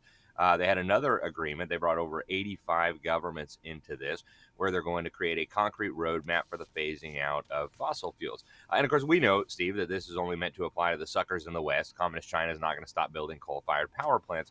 But they are making big progress. So they also agreed to triple the amount of wealth redistribution that's going to be expected from American middle-class taxpayers, from Europeans, from Japanese, to the kleptocrats who misrule the third world. So, and from my perspective, they did make progress. They also came up with this new tracking and accounting system. The Brazilian president, the communist Luiz Inácio Lula da Silva, who just arrested his opponent over the weekend, he was actually hoping to build what he called a global environmental council that would have the power to enforce the UN's decisions. They didn't get that far, of course, but they did get some of the critical mechanisms to make that possible at some point in the future. So, they've been doing it for 30 years, baby steps every year. They made a few baby steps this year, and their hope is that as soon as Donald Trump is gone, they'll get right back to business. Yeah, they're just trying to wait him out, aren't they? Of course. And look, the elimination of hydrocarbons, fossil fuels to me is a misleading statement anymore, but hydrocarbons, oil, natural gas, coal, these are energy dense. America must have massive amounts of cheap energy to run this economy, as we have for a couple of 100 years. And if that is taken away from America, we will be just another country on the map. That's all we'll be, because our economy will capsize. Without cheap energy, we can't. Look at what the people are paying for electricity in New England. They can't afford it. Here in Michigan, where I am, they keep cranking up the rates because you have monopolies running your energy supplies in all of these states too, which is also wrong, but it's something for a different day. We have to have energy supplies in vast quantities at good rates, or frankly, we're screwed. Right or wrong? That's 100% correct. And that's one of the main purposes, I think, for this whole grift, Steve. It really dawned on me when I was in Paris for the UN Climate Summit in Paris. The Communist Chinese promised they were going to keep increasing their CO2 emissions for 15 years while Barack Obama was prancing around like a Santa Claus on crystal meth, promising to cut our CO2 emissions by 30% over the next 10 years and give this trillion to this people and these trillion to this. So that's when it really dawned on me. They fully understand what they're doing. They're dismantling the American economy. They're shifting our productive capacity over to communist China, and they're celebrating that as if it were good for the climate. Now, if they truly believe that carbon dioxide was bad for the planet, this would be the worst possible thing they could do, right? Shift American manufacturing, American energy production over to a dirty, polluting, disgusting country like communist China. But they're doing that, and they're celebrating it. So you see very bizarre things like the Russian government funneling energy money, literally from Gazprom, their state-run energy company, through a shell company in Bermuda called Climb Limited, into American so-called non-governmental organizations dedicated to keeping American energy in the ground. So absolutely right, Steve. A huge part of this whole scam is designed to undermine the American economy and build up the so-called multipolar world where communist China and Russia and Brazil and South Africa all get a bigger seat at the table because we have committed national economic suicide. Yeah. All right, so you think that this all goes back to the status quo come 2029 if the Democrats win the White House and have control of Congress? We'll go right back to destroying the American economy. That's what you think? That's what they think. And they were saying this very openly at the conference. It's amazing how little the American media pays attention to one of the most important things happening in the world. You had the former secretary of the UN Framework Convention on Climate Change, the big cheese of climate world, openly saying, we're glad the Trump administration isn't here. We'll be able to pass something by consensus, and then in 3.5 years, we'll enforce it on them. Jean Sue with the Center for Biological Diversity, huge player in this whole scam, this whole hoax. She also said, hey, it's great that Trump is not here. That way we can pass a tough agreement, and then in 3.5 years when they get a new president, it'll still be binding. But, Steve, Trump has a trump card. He could withdraw from the UN Framework Convention on Climate Change, which is the underlying treaty that all of these subsequent agreements, including the COP30 deals, are built upon, and that would eliminate the threat. So I'm told from sources in EPA and the State Department that that is being considered. We'll see what happens. I guess we'll find out. Greatly appreciate you being here, Alex. Thank you for the update. Thank you for having me on. Really appreciate it. Yeah, we've got to keep an eye on all of these things because we got to keep these things together. If you want to save money on your energy bill, if you've got a water well in your yard, you're halfway to a hybrid geothermal system, add a Well Connect. Takes about 8 hours. You'll save half on your heating and cooling. No major renovations. Don't take it from me. Take it from people who've done it. One customer said it's the best investment we've ever made in our home. Another said no more propane headaches, and it paid for itself fast. Right now, you can still get 30% federal tax credits, but it's expected to expire at the end of the year. Visit wellconnectgeo.com. Made in Michigan. It's American made. Built for your well. Loved by real people. Wellconnectgeo.com. It can be done quickly if you're a do-it-yourself person, or call your favorite HVAC folks. They can do it as well. It's an add-on. They don't rip out your furnace. They just add it on, and you're going to save a pile of money if you have a well in your yard. WellConnectGeo.com. I'll be back.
Time now for sports with Brock Palmbush.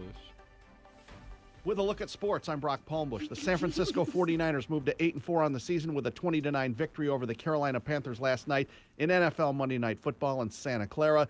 The Niners defense was the story. Defensive back Jair Brown had a pair of interceptions, and the defense as a whole held the Panthers to just 69 yards rushing on the evening. Niners are 8-4. Carolina drops to 6-6 with the loss. In the NBA last night, there were 10 games on the slate. Winners included New York, Detroit, Houston, and Golden State. The Pistons' 122-117 win over Indiana was Detroit's 13th straight win. That ties a franchise record. There were 7 games in the NHL last night. Winners included Tampa Bay, New Jersey, Utah, and Los Angeles. In top 25 men's college basketball, number 2 Arizona, number 3 Houston, number 6 Louisville, and number 7 Michigan all won. That's a look at sports. Back to you, Steve. Well done, Brock, and well done, Anthony. Thank you. Yeah. Nice job, Anthony. Yeah. Thank you. Anthony says, I'll do this segment. I said, fine, I'll leave. I think he thought I was kidding. Anyhow, having fun here today. We are. This part of the program brought to you by our good friends at Wolverine Water. It is Michigan's premier water treatment company. They've been around for 75 years. Paul Mahaney, a good friend of ours here, and I was using Wolverine water equipment long before we did this program. If you have stains in your shower, your clothes aren't clean enough, or maybe your water has a funny smell, whatever it might be, Wolverine water can fix all of those things. It's all American-made products sold by all American people, right? It's an American company, and they will give you the best water of your life. This reverse osmosis system that I have in my house, I love that thing. We use it for our coffee, for our longevity, for all the things that we make in the kitchen. Wolverine Water is there with us every step of the way. You'll be glad you did it. Give them a call. Go to WolverineWaterSystems.com. That's WolverineWaterSystems.com. You tell Paul I said hello, if he's in the office, of course. Paul travels a lot. They do, I thought it was cool. They came out and, tested my water and stuff. And, and did that whole deal. Yeah, they'll do that. Free. Yeah. They'll test your water for free and say, hey, here's what the problem is. And if you don't have a problem, they'll say, hey, no problem. Yeah. Because I was looking into these systems, and I had my water tested, and they were like, dude, honestly, you're fine. You're in good shape. There you go. WolverineWaterSystems.com. We'll take a break. The next hour of the program on the way.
something to make you look around and say, hey, you know what? I live in a pretty great country.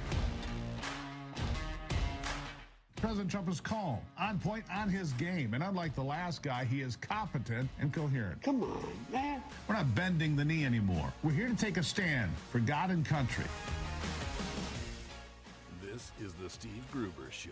Yes, it is, and welcome to another brand new hour here of the program, fighting for you from the foxhole of freedom every single day. Who do you want in your foxhole? Who do you want standing shoulder to shoulder to you when it's going to hit the fan? And it's going to hit the fan. I can assure you that. Here are three big things you need to know this hour. Number one, the University of Minnesota is warning parents about a whiteness pandemic. A whiteness pandemic. Urges parents to re-educate their kids. Don't be white. I mean, really?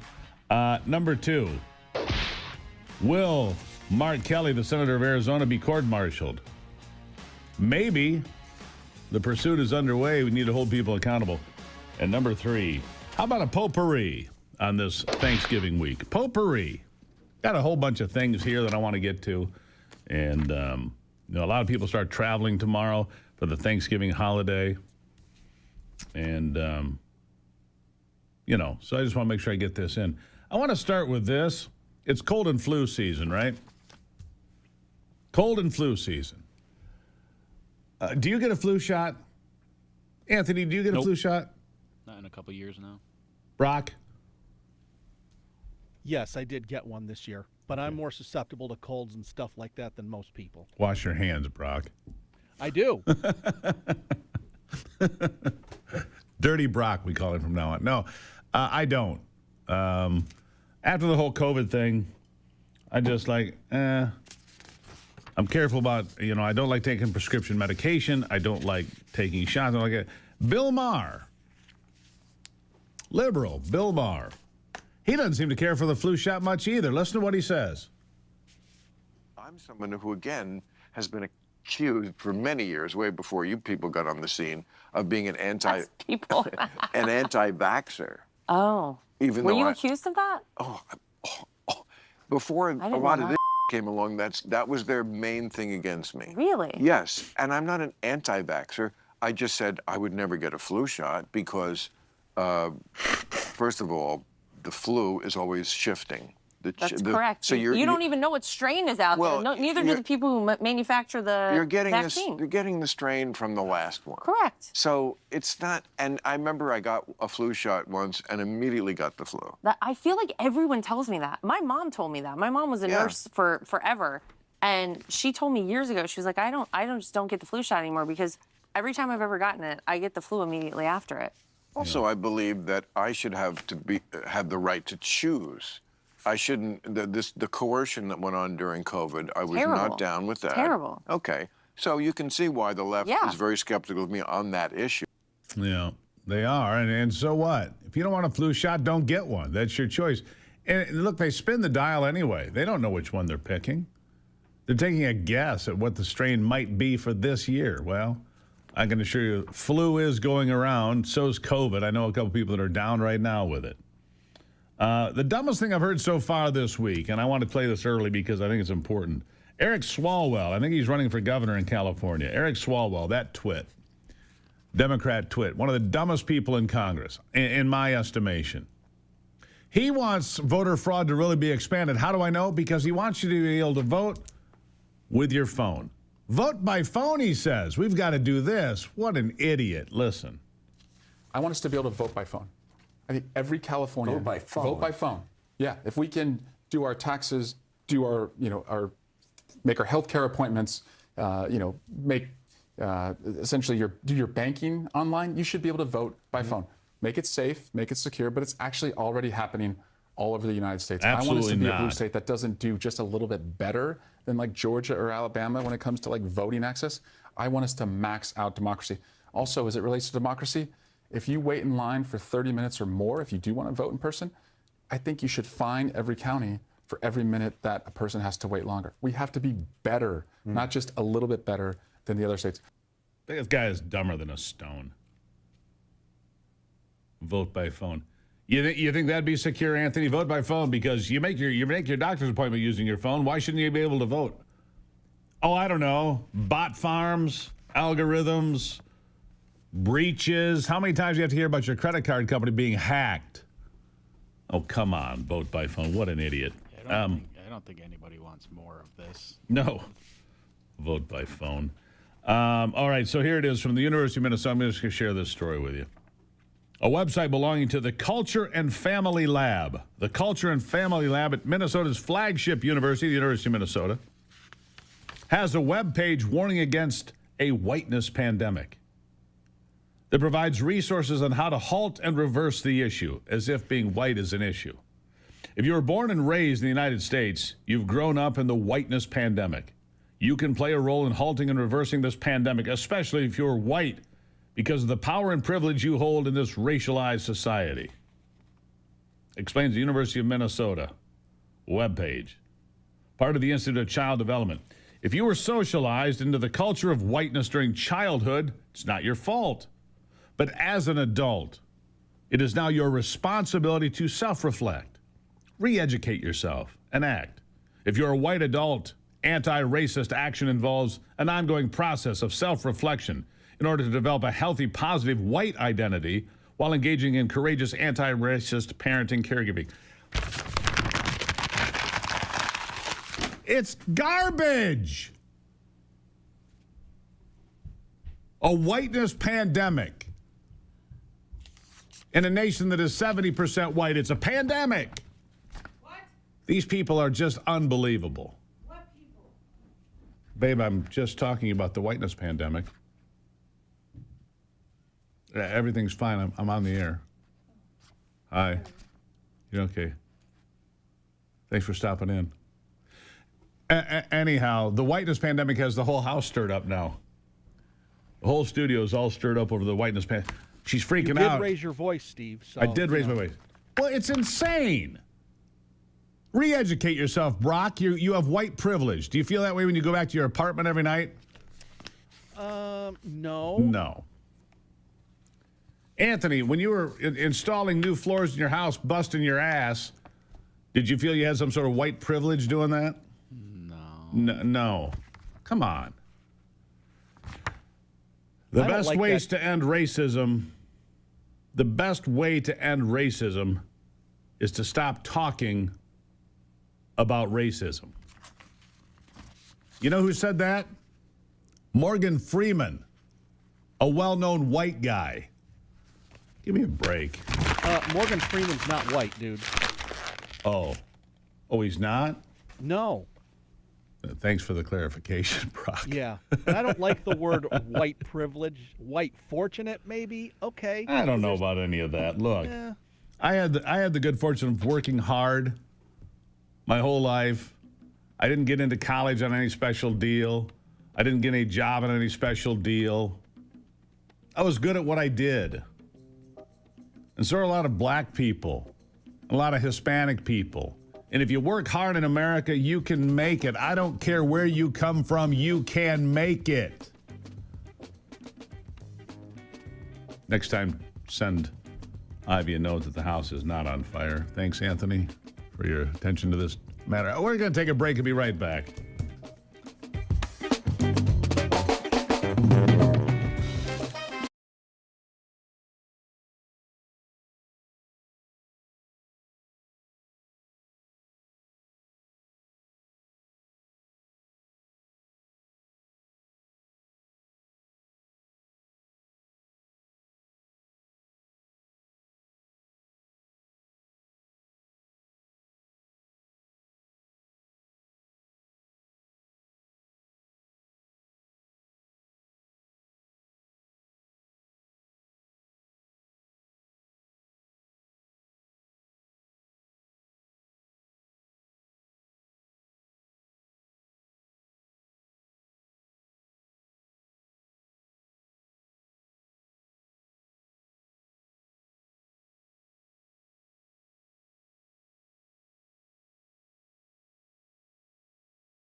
All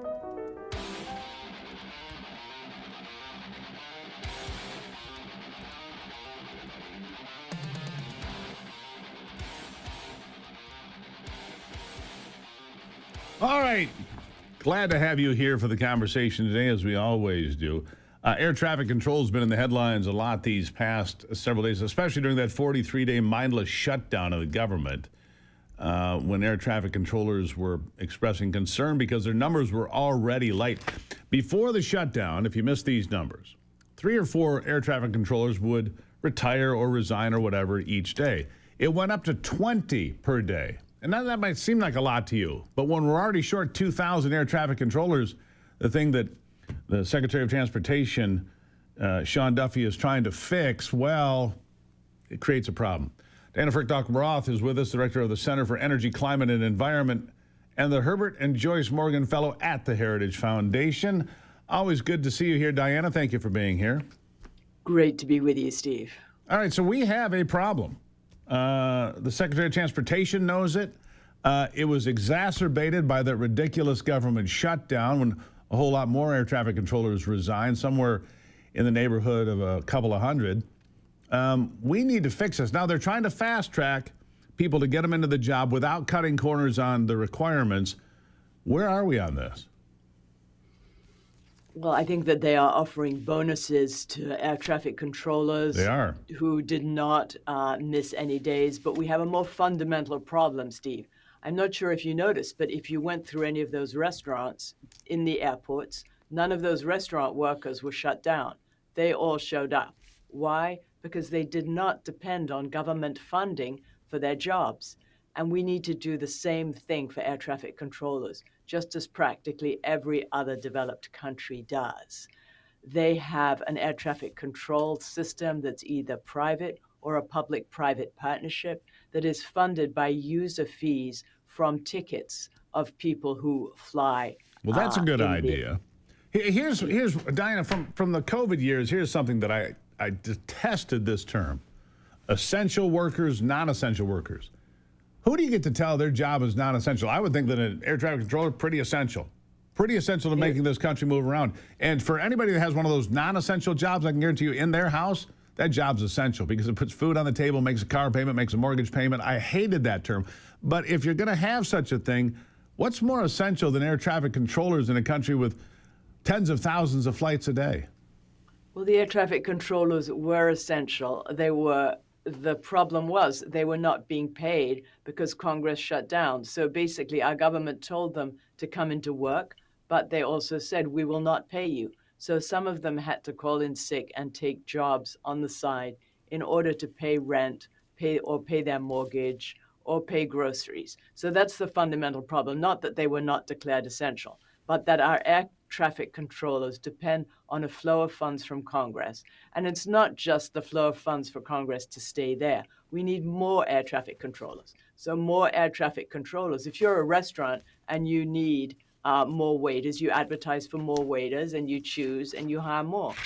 If you're an air traffic control system, you need to wait for Congress to appropriate the funds, even though you have hundreds of thousands of more people going through the air and hundreds of thousands more flights. Here's the obvious problem. And I don't have to explain this to you, but for everybody listening, look. The Democrats would never agree to a public-private partnership. Oh, they're going to privatize air traffic controllers. Yeah, because it works in all these other countries. They don't care about that. They care about having more people in a government union than they care about the safety of people flying in airplanes in America. I'm sorry to say, but that's true. They care more about government unions and power and those unions that donate to their campaigns. That's what's wrong with the system. Well, it's funny you should say that because the last privatization attempt in 2016 to move air traffic control to a private corporation did have the air traffic controllers staying in their same union. So it preserved the union. So, one of the reasons it didn't work was because some conservatives, such as myself, actually said that if it were private, these air traffic controllers should get to choose their union. They should not be put immediately in the union, or they should be able to choose not having a union at all. They should be able to choose to decertify. I happen to be a big fan of the Right to Work Foundation and all the work they do. Yes. I think that a person does not have the requirement to join an organization that they don't agree with to go through something like that. If you want a job in America, why should you be required to join a private organization, a union that you may not agree with, that's supporting candidates that you don't like with your money? I mean, it's just wrong. I mean, I know you can opt out of that, but the fact of the matter is you're still being in a group that's advocating for things you don't agree with. Right to work is an important thing, and I agree with you on that. Can we get What's there? really amazing is that the National Labor Relations Board, it has a time, 3 weeks, that you have to vote to certify a union if there's a petition for a union. But if workers want to decertify a union, it's a lot more difficult. You don't just have 3 weeks. It can take months and months to be able to decertify the union, and you might not even be able to decertify the union. And one more thing, Diana, if people miss this, these unions want to make your vote public. They don't want private voting anymore, so you can be harassed and bullied inside whatever place of employment you have. They want to make it not a secret ballot, don't they?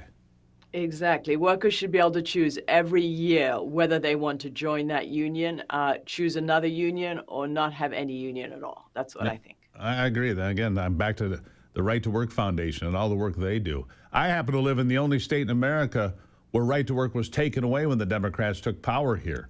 They got rid of right to work. Michigan's the only state that was a right to work state and then is not. And yeah, that's why Indiana and Ohio and Tennessee are eating our lunch every day for a variety of reasons. Anyhow, I'll give you the last word.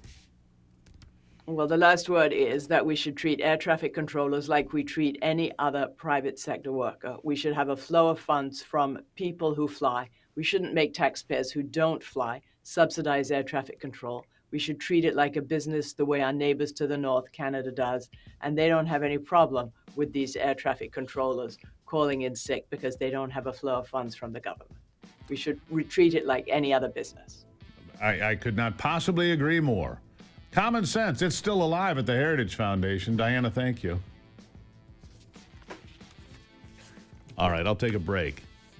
What do you think about that? Send me an email, stevegruber.com. I read a lot of them on the air from time to time. We go to the mailbag on occasion here. We should maybe do it more, but send me an email, stevegruber.com. I'll be right back.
All right, so I've got to be honest here. I'm pretty blown away by the response to our new merchandise. I'm pretty blown away by the response to our merchandise. Scores of people have come in already. Now, we're rebuilding our website starting next Monday. A reimagining of stevegruber.com. So for now, the only way you can get Gruber merch is with that QR code on your screen. Just take a picture of it, screenshot it, whatever, right? And then you can get to the merchandise. Great shirts. That shirt that's on the screen is my personal favorite. It's one of those long sleeve, lightweight wicking shirts that you can use to go work out or go for a walk, whatever. We also have hoodies and T-shirts. You can see the red, white, and brew mug right there, a Steve Gruber coffee mug. You can enjoy your coffee with me every morning. 1775 coffee is what we drink here, 1775.com.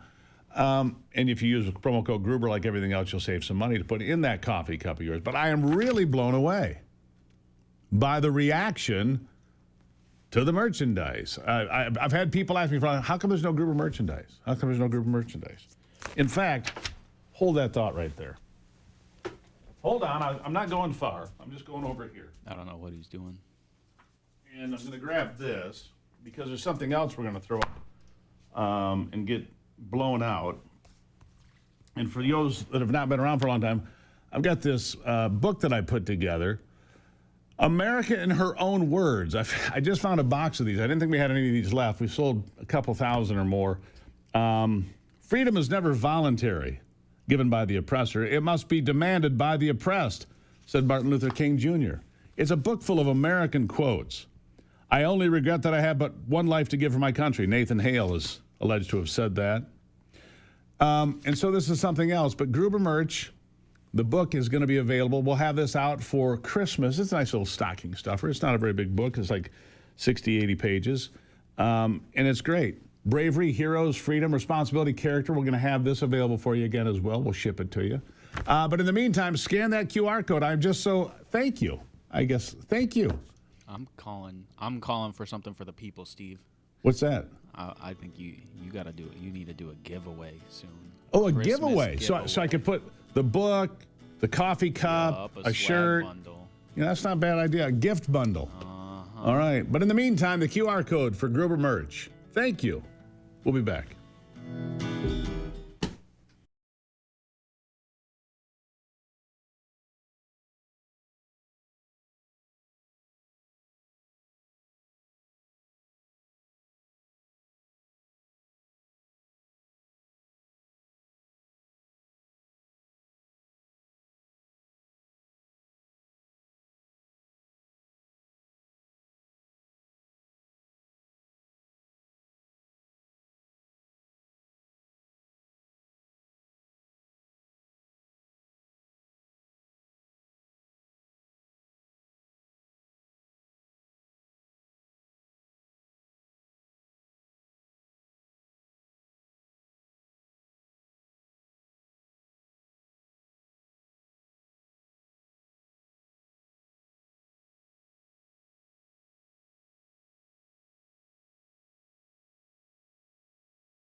Election integrity is really a critical thing for millions of us. And here's the thing. I think if you put it on the ballot, any state, including deep blue states like California, Illinois, Massachusetts, you would find that Americans want voter ID. They want secure elections, but not all people want that.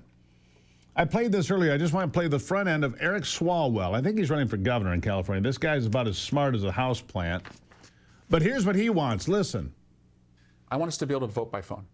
I think every Californian. Vote by phone. Vote by phone. Vote by phone. If we can do stop. our taxes, do our... Vote by phone. Dumbest thing I've heard all week, and it's Tuesday, but it'll hold for the week. My next guest doesn't want vote by phone. He wants voter ID.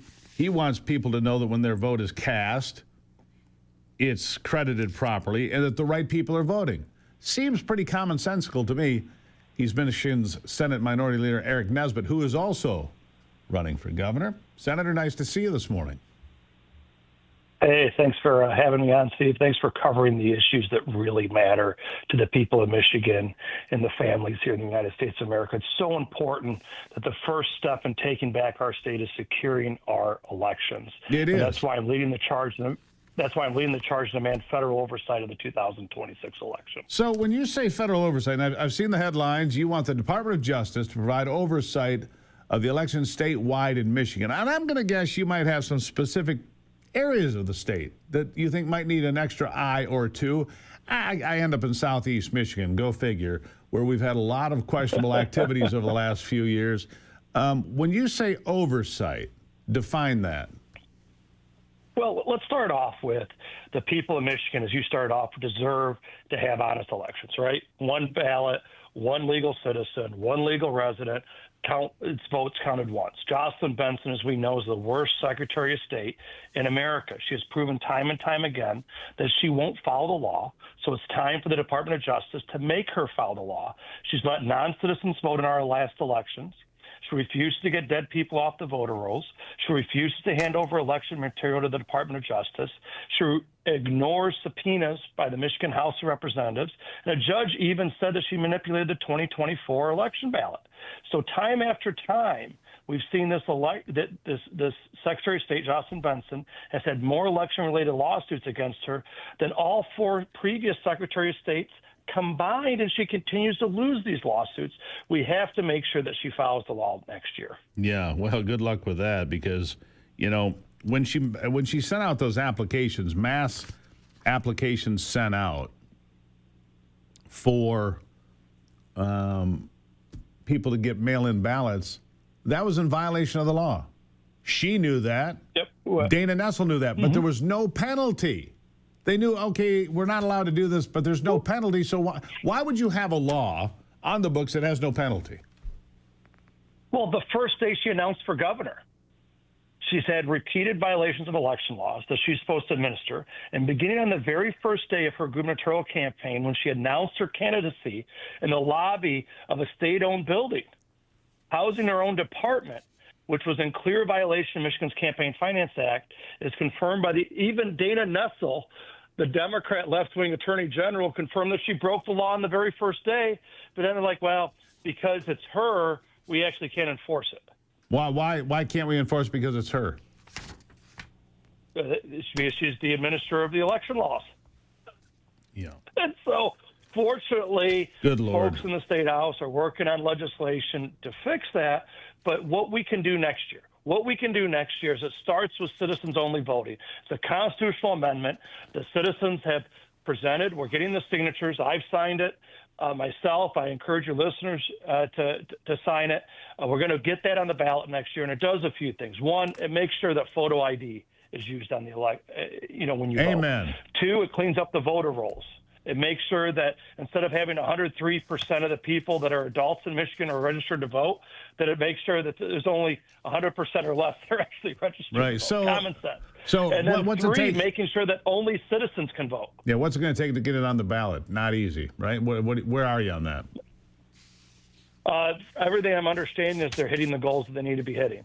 And so I feel pretty confident that by the end of the year should be pretty close, if not into January, should be pretty close to making sure they have the signatures that are needed. I'm excited about it. Yeah. Let me ask you about one other thing when you're talking about that. What about the Axe Michigan tax? I hear that they have become, they were written off for a long time. Word is they're real close to having the signatures they need to get rid of property taxes in Michigan, which, by the way, is being pursued in other states right now. Ron DeSantis, the governor of Florida, says we have got to get rid of property tax because it's punishing to seniors who are on fixed incomes who see their property taxes accelerate because an area becomes popular, and all of a sudden their assessments go up. What's your take on that?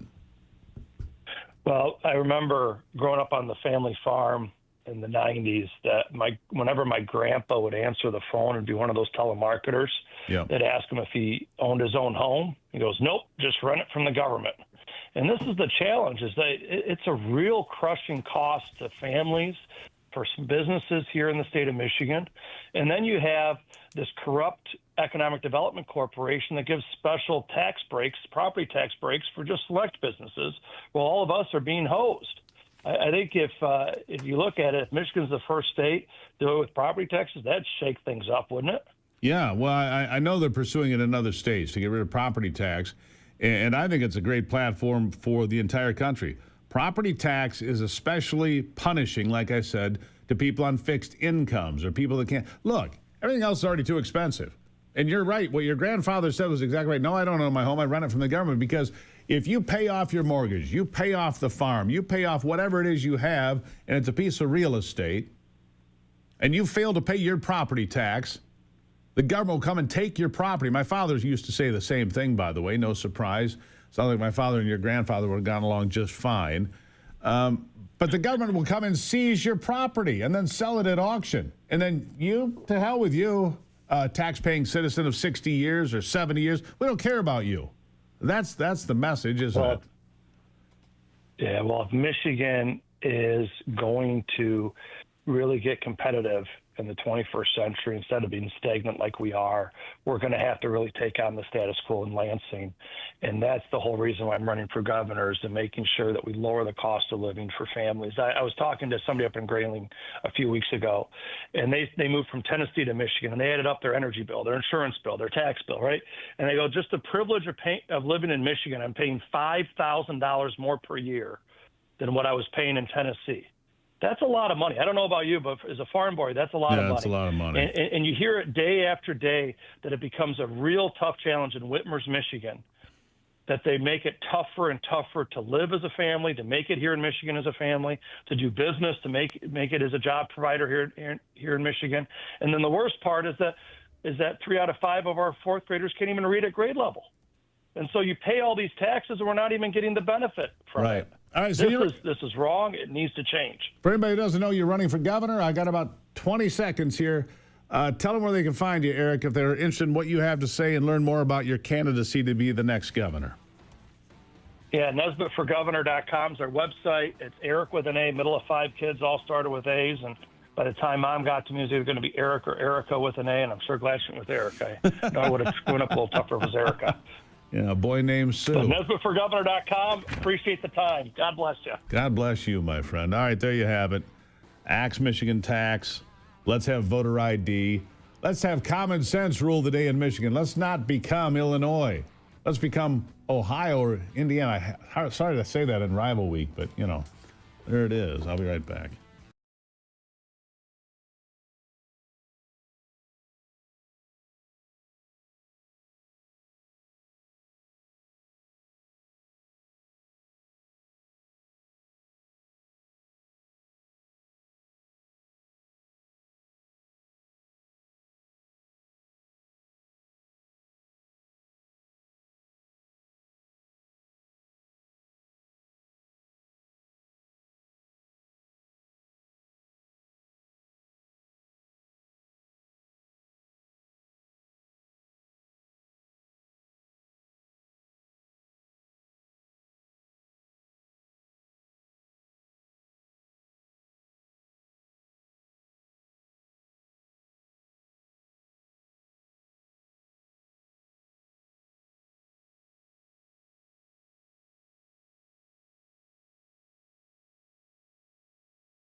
All right, here we go, diving right back into it. You know, I'm getting a lot of responses for this whole effort by Democrats to subvert the American military, to create this lack of faith, to basically say, look, if you don't like your orders, don't follow them. And in fact, it was all scripted. I mentioned this earlier. I didn't get to it, but it was all scripted.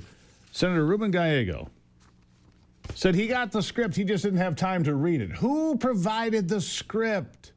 That's my question. Who provided the script to Mark Kelly, Alyssa Slotkin, 4 members of Congress, Ruben Gallego, and whoever else? Here he is. Did you consider, why were you not part of this video? Yeah, actually, so I was part of the first video. The second video is by the time the script got to me and it was in the middle of a lot was going on, I just didn't have time to actually record it, but I'm 100% in alignment with them altogether. This stuff happens. You know, it just happened not to end up being a recording. There's really no other 3D chess to this. Hold on. I want to play this twice. Yep. The CNN anchor thinks this is just so amusing. She's just laughing. It's just so funny to create insubordination in the military, to undermine the leadership of the commander-in-chief, who, by the way, they've not been able to provide one shred of evidence, not one teeny tiny shred of evidence of any sort have they been able to find of any illegal orders. Can I get lower? Play that again. Did you consider, why were you not part of this video? Yeah, actually, so I was part of the first video. The second video is by the time the script got to me and it was in the middle of a lot was going on, I just didn't have time to actually record it, but I'm 100% in alignment with them altogether. This stuff happens. You know, it just happened not to end up being a recording. There's really no other 3D chess. The logistics of human life. I guess that, you know, undermining the military, subverting the military, promoting insubordination, it's just a laughing matter for Chicken Noodle News. You know, they're going to be bought. And that anchor and every other left-wing hack job anchor at Chicken Noodle News is going to be fired. And it's going to happen soon. Anthony, open that door, please. It's going to happen soon. Because CNN has become a joke. CNN's a joke. Everybody knows it. They're not a serious news organization. When you're laughing about Democrats saying don't follow lawful orders, that's unbelievable. All right, so I want to play another bite for you. And that is, which is kind of funny to me. You keep hearing Democrats say, "Oh, the MAGA people, the Trump voters, they're all fleeing. They've got buyer's remorse. They're just fleeing." Donald Trump is more popular with his party today than any of the previous presidents of the United States. Also reported by Chicken Noodle News. Here it is. So is the president losing Republicans? No. Look, this is still Donald Trump's Republican Party, and we can see it here. It's like a rock, to quote Bob Seger. I mean, take a look here. Republicans who approve of Trump. 6 months ago, it was 87%. Now, well, hello, it's the same number. It's 87%. He has not lost any support among Republicans compared to 6 months ago. As I said at the beginning, he's like a rock. He's like a rock. The Republican base is sticking by Donald Trump at this point in time. It really is interesting to watch his overall approval rating go down, down, down, down, but see this be completely constant here. It is among independents. It is not among Republicans. Okay, so how does this compare to past presidents in a second term? Yeah, okay, I think this gives the game away, right? Which is Donald Trump, if you look at 21st century presidents' own party approval at this point in term 2, who leads the pack? It's Donald John Trump. 87% of Republicans approve of Donald John Trump. You go back to 2013, 78% of Democrats supported Barack Obama, and it was 78% of Republicans who supported George W. Bush. He is the most popular president of the 21st century with his own party. Boy, they're just fleeing, aren't they? Rats are just jumping off the ship. No, and let me tell you something. They get something good done with health care, make health care work for an American family, work for an American individual, work for an American company, his numbers are going to increase. If they can get a couple more rate cuts out of the Fed, that lousy organization that should be disbanded, if they get a couple more rate cuts out of the Fed, bring down mortgage rates, stimulate home sales, reduce the cost of credit cards, reduce the cost of a used car loan, reduce the cost of the American family, those independents are going to come back. We'll be a few months into Mamdani's chaos in New York City by mid-year next year. Less police, free buses, government grocery stores, and all the other free stuff they're handing away to illegal aliens. As you watch all of this happen, see, people right now, you think, oh, the midterms are lost. The midterms are not lost. We are now in election season when all of these people are going to retreat to their safe campaign positions. But all is not lost, I can guarantee you that. And just stay with it, folks. Stay with it. Let me ask you, when was the last time you woke up feeling truly energized? That's what Longevity Wellness is all about. The nutritional shake mix they provide is powered by protein, collagen, omega-3s, even bovine colostrums to support your gut, your joints, your brain. No gimmicks, just clean science-backed ingredients that help you feel stronger every day. And now through Wednesday only, you can get 35% off. This is a remarkable offer. Start your mornings with longevity. Go to longevitywellness.co/Gruber. That's longevitywellness.co/Gruber. Use the promo code Gruber35. Gruber35. You'll save 35% right now. It's your best Black Friday sale. Look, my child uses this when he goes to football practice, and he uses it when he comes home. People that are on diets using GLP-1s, you want to maintain muscle and bone, this is the product, Longevity. It'll help you maintain your wellness. Longevitywellness.co/Gruber. Gruber35 right now. Save 35%. You'll be glad you did. I'll be back.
S10. The S10 would beat a Silverado and a tug of war. You know, Anthony drives an S10 pickup truck. He's very proud of it. Chevy S10 ZR2 Classic. Yeah, very proud of it. So a couple of years ago, Anthony was running an errand for me. And I've got a Silverado with the little diesel in it, which I really like, by the way. And so Anthony buried it in the middle of a field. Put it on its axles in the middle of a muddy field. Yeah. Well, you told me to drive out there. Well, whatever. It got yanked out by an S10, didn't it? It was actually the Dodge. But it was a baby truck, though. Yeah, it was a little truck. So this guy runs in there with mud tires, puts a little stretchy strap on it, pulls it right out. I thought it was an S10. I was trying to give you. You should have just lied. Said it was an S10. The S10 could have done it had I had the S10. Not with the tires it has now, I don't think it could, but with the right equipment, yeah. Anyhow, Anthony's in love with old school pickup trucks. There's a little something about Anthony. He likes those square series Silverados too, the square ones. Right? I have a 1969 through 1972 Chevy C10 frame, so I'll be building that one day. That's his project. Yeah. Barn find. So if you got some 69 to 72 Chevy parts, he can bolt it together like Johnny Cash. I got it one piece at a time. C10 short bed. C10 short bed. Anyhow, I like those old trucks. My favorite, I think it's called the Apache. It was a 1958 GMC. It's the one with the 4 headlights. Really cool. Really cool trucks. I like old trucks. I do. I think they're great. Trucks today are much bigger. You look at these Super Duty, Fords and Chevys. Good Lord, they're like driving a battleship. I love them. But they're not the pickup truck that we grew up with, that's for sure. Anyhow. Too much computer for me. I'll give you that. That's why we like the old Dodge Dart 1970. The dogs don't like the S10. Very upset. That's not what they said. Anyhow. Whatever happens, have a great Thanksgiving. No matter what happens, have a great Thanksgiving, please. And send me a note. SteveGruber.com. Send me an email. The dogs are going wild. I don't know why. It's weird. Fight the good fight. Keep the faith. God bless America. I'm Steve Gruber. This is the Steve Gruber Show. Remember this. Work harder. Be better.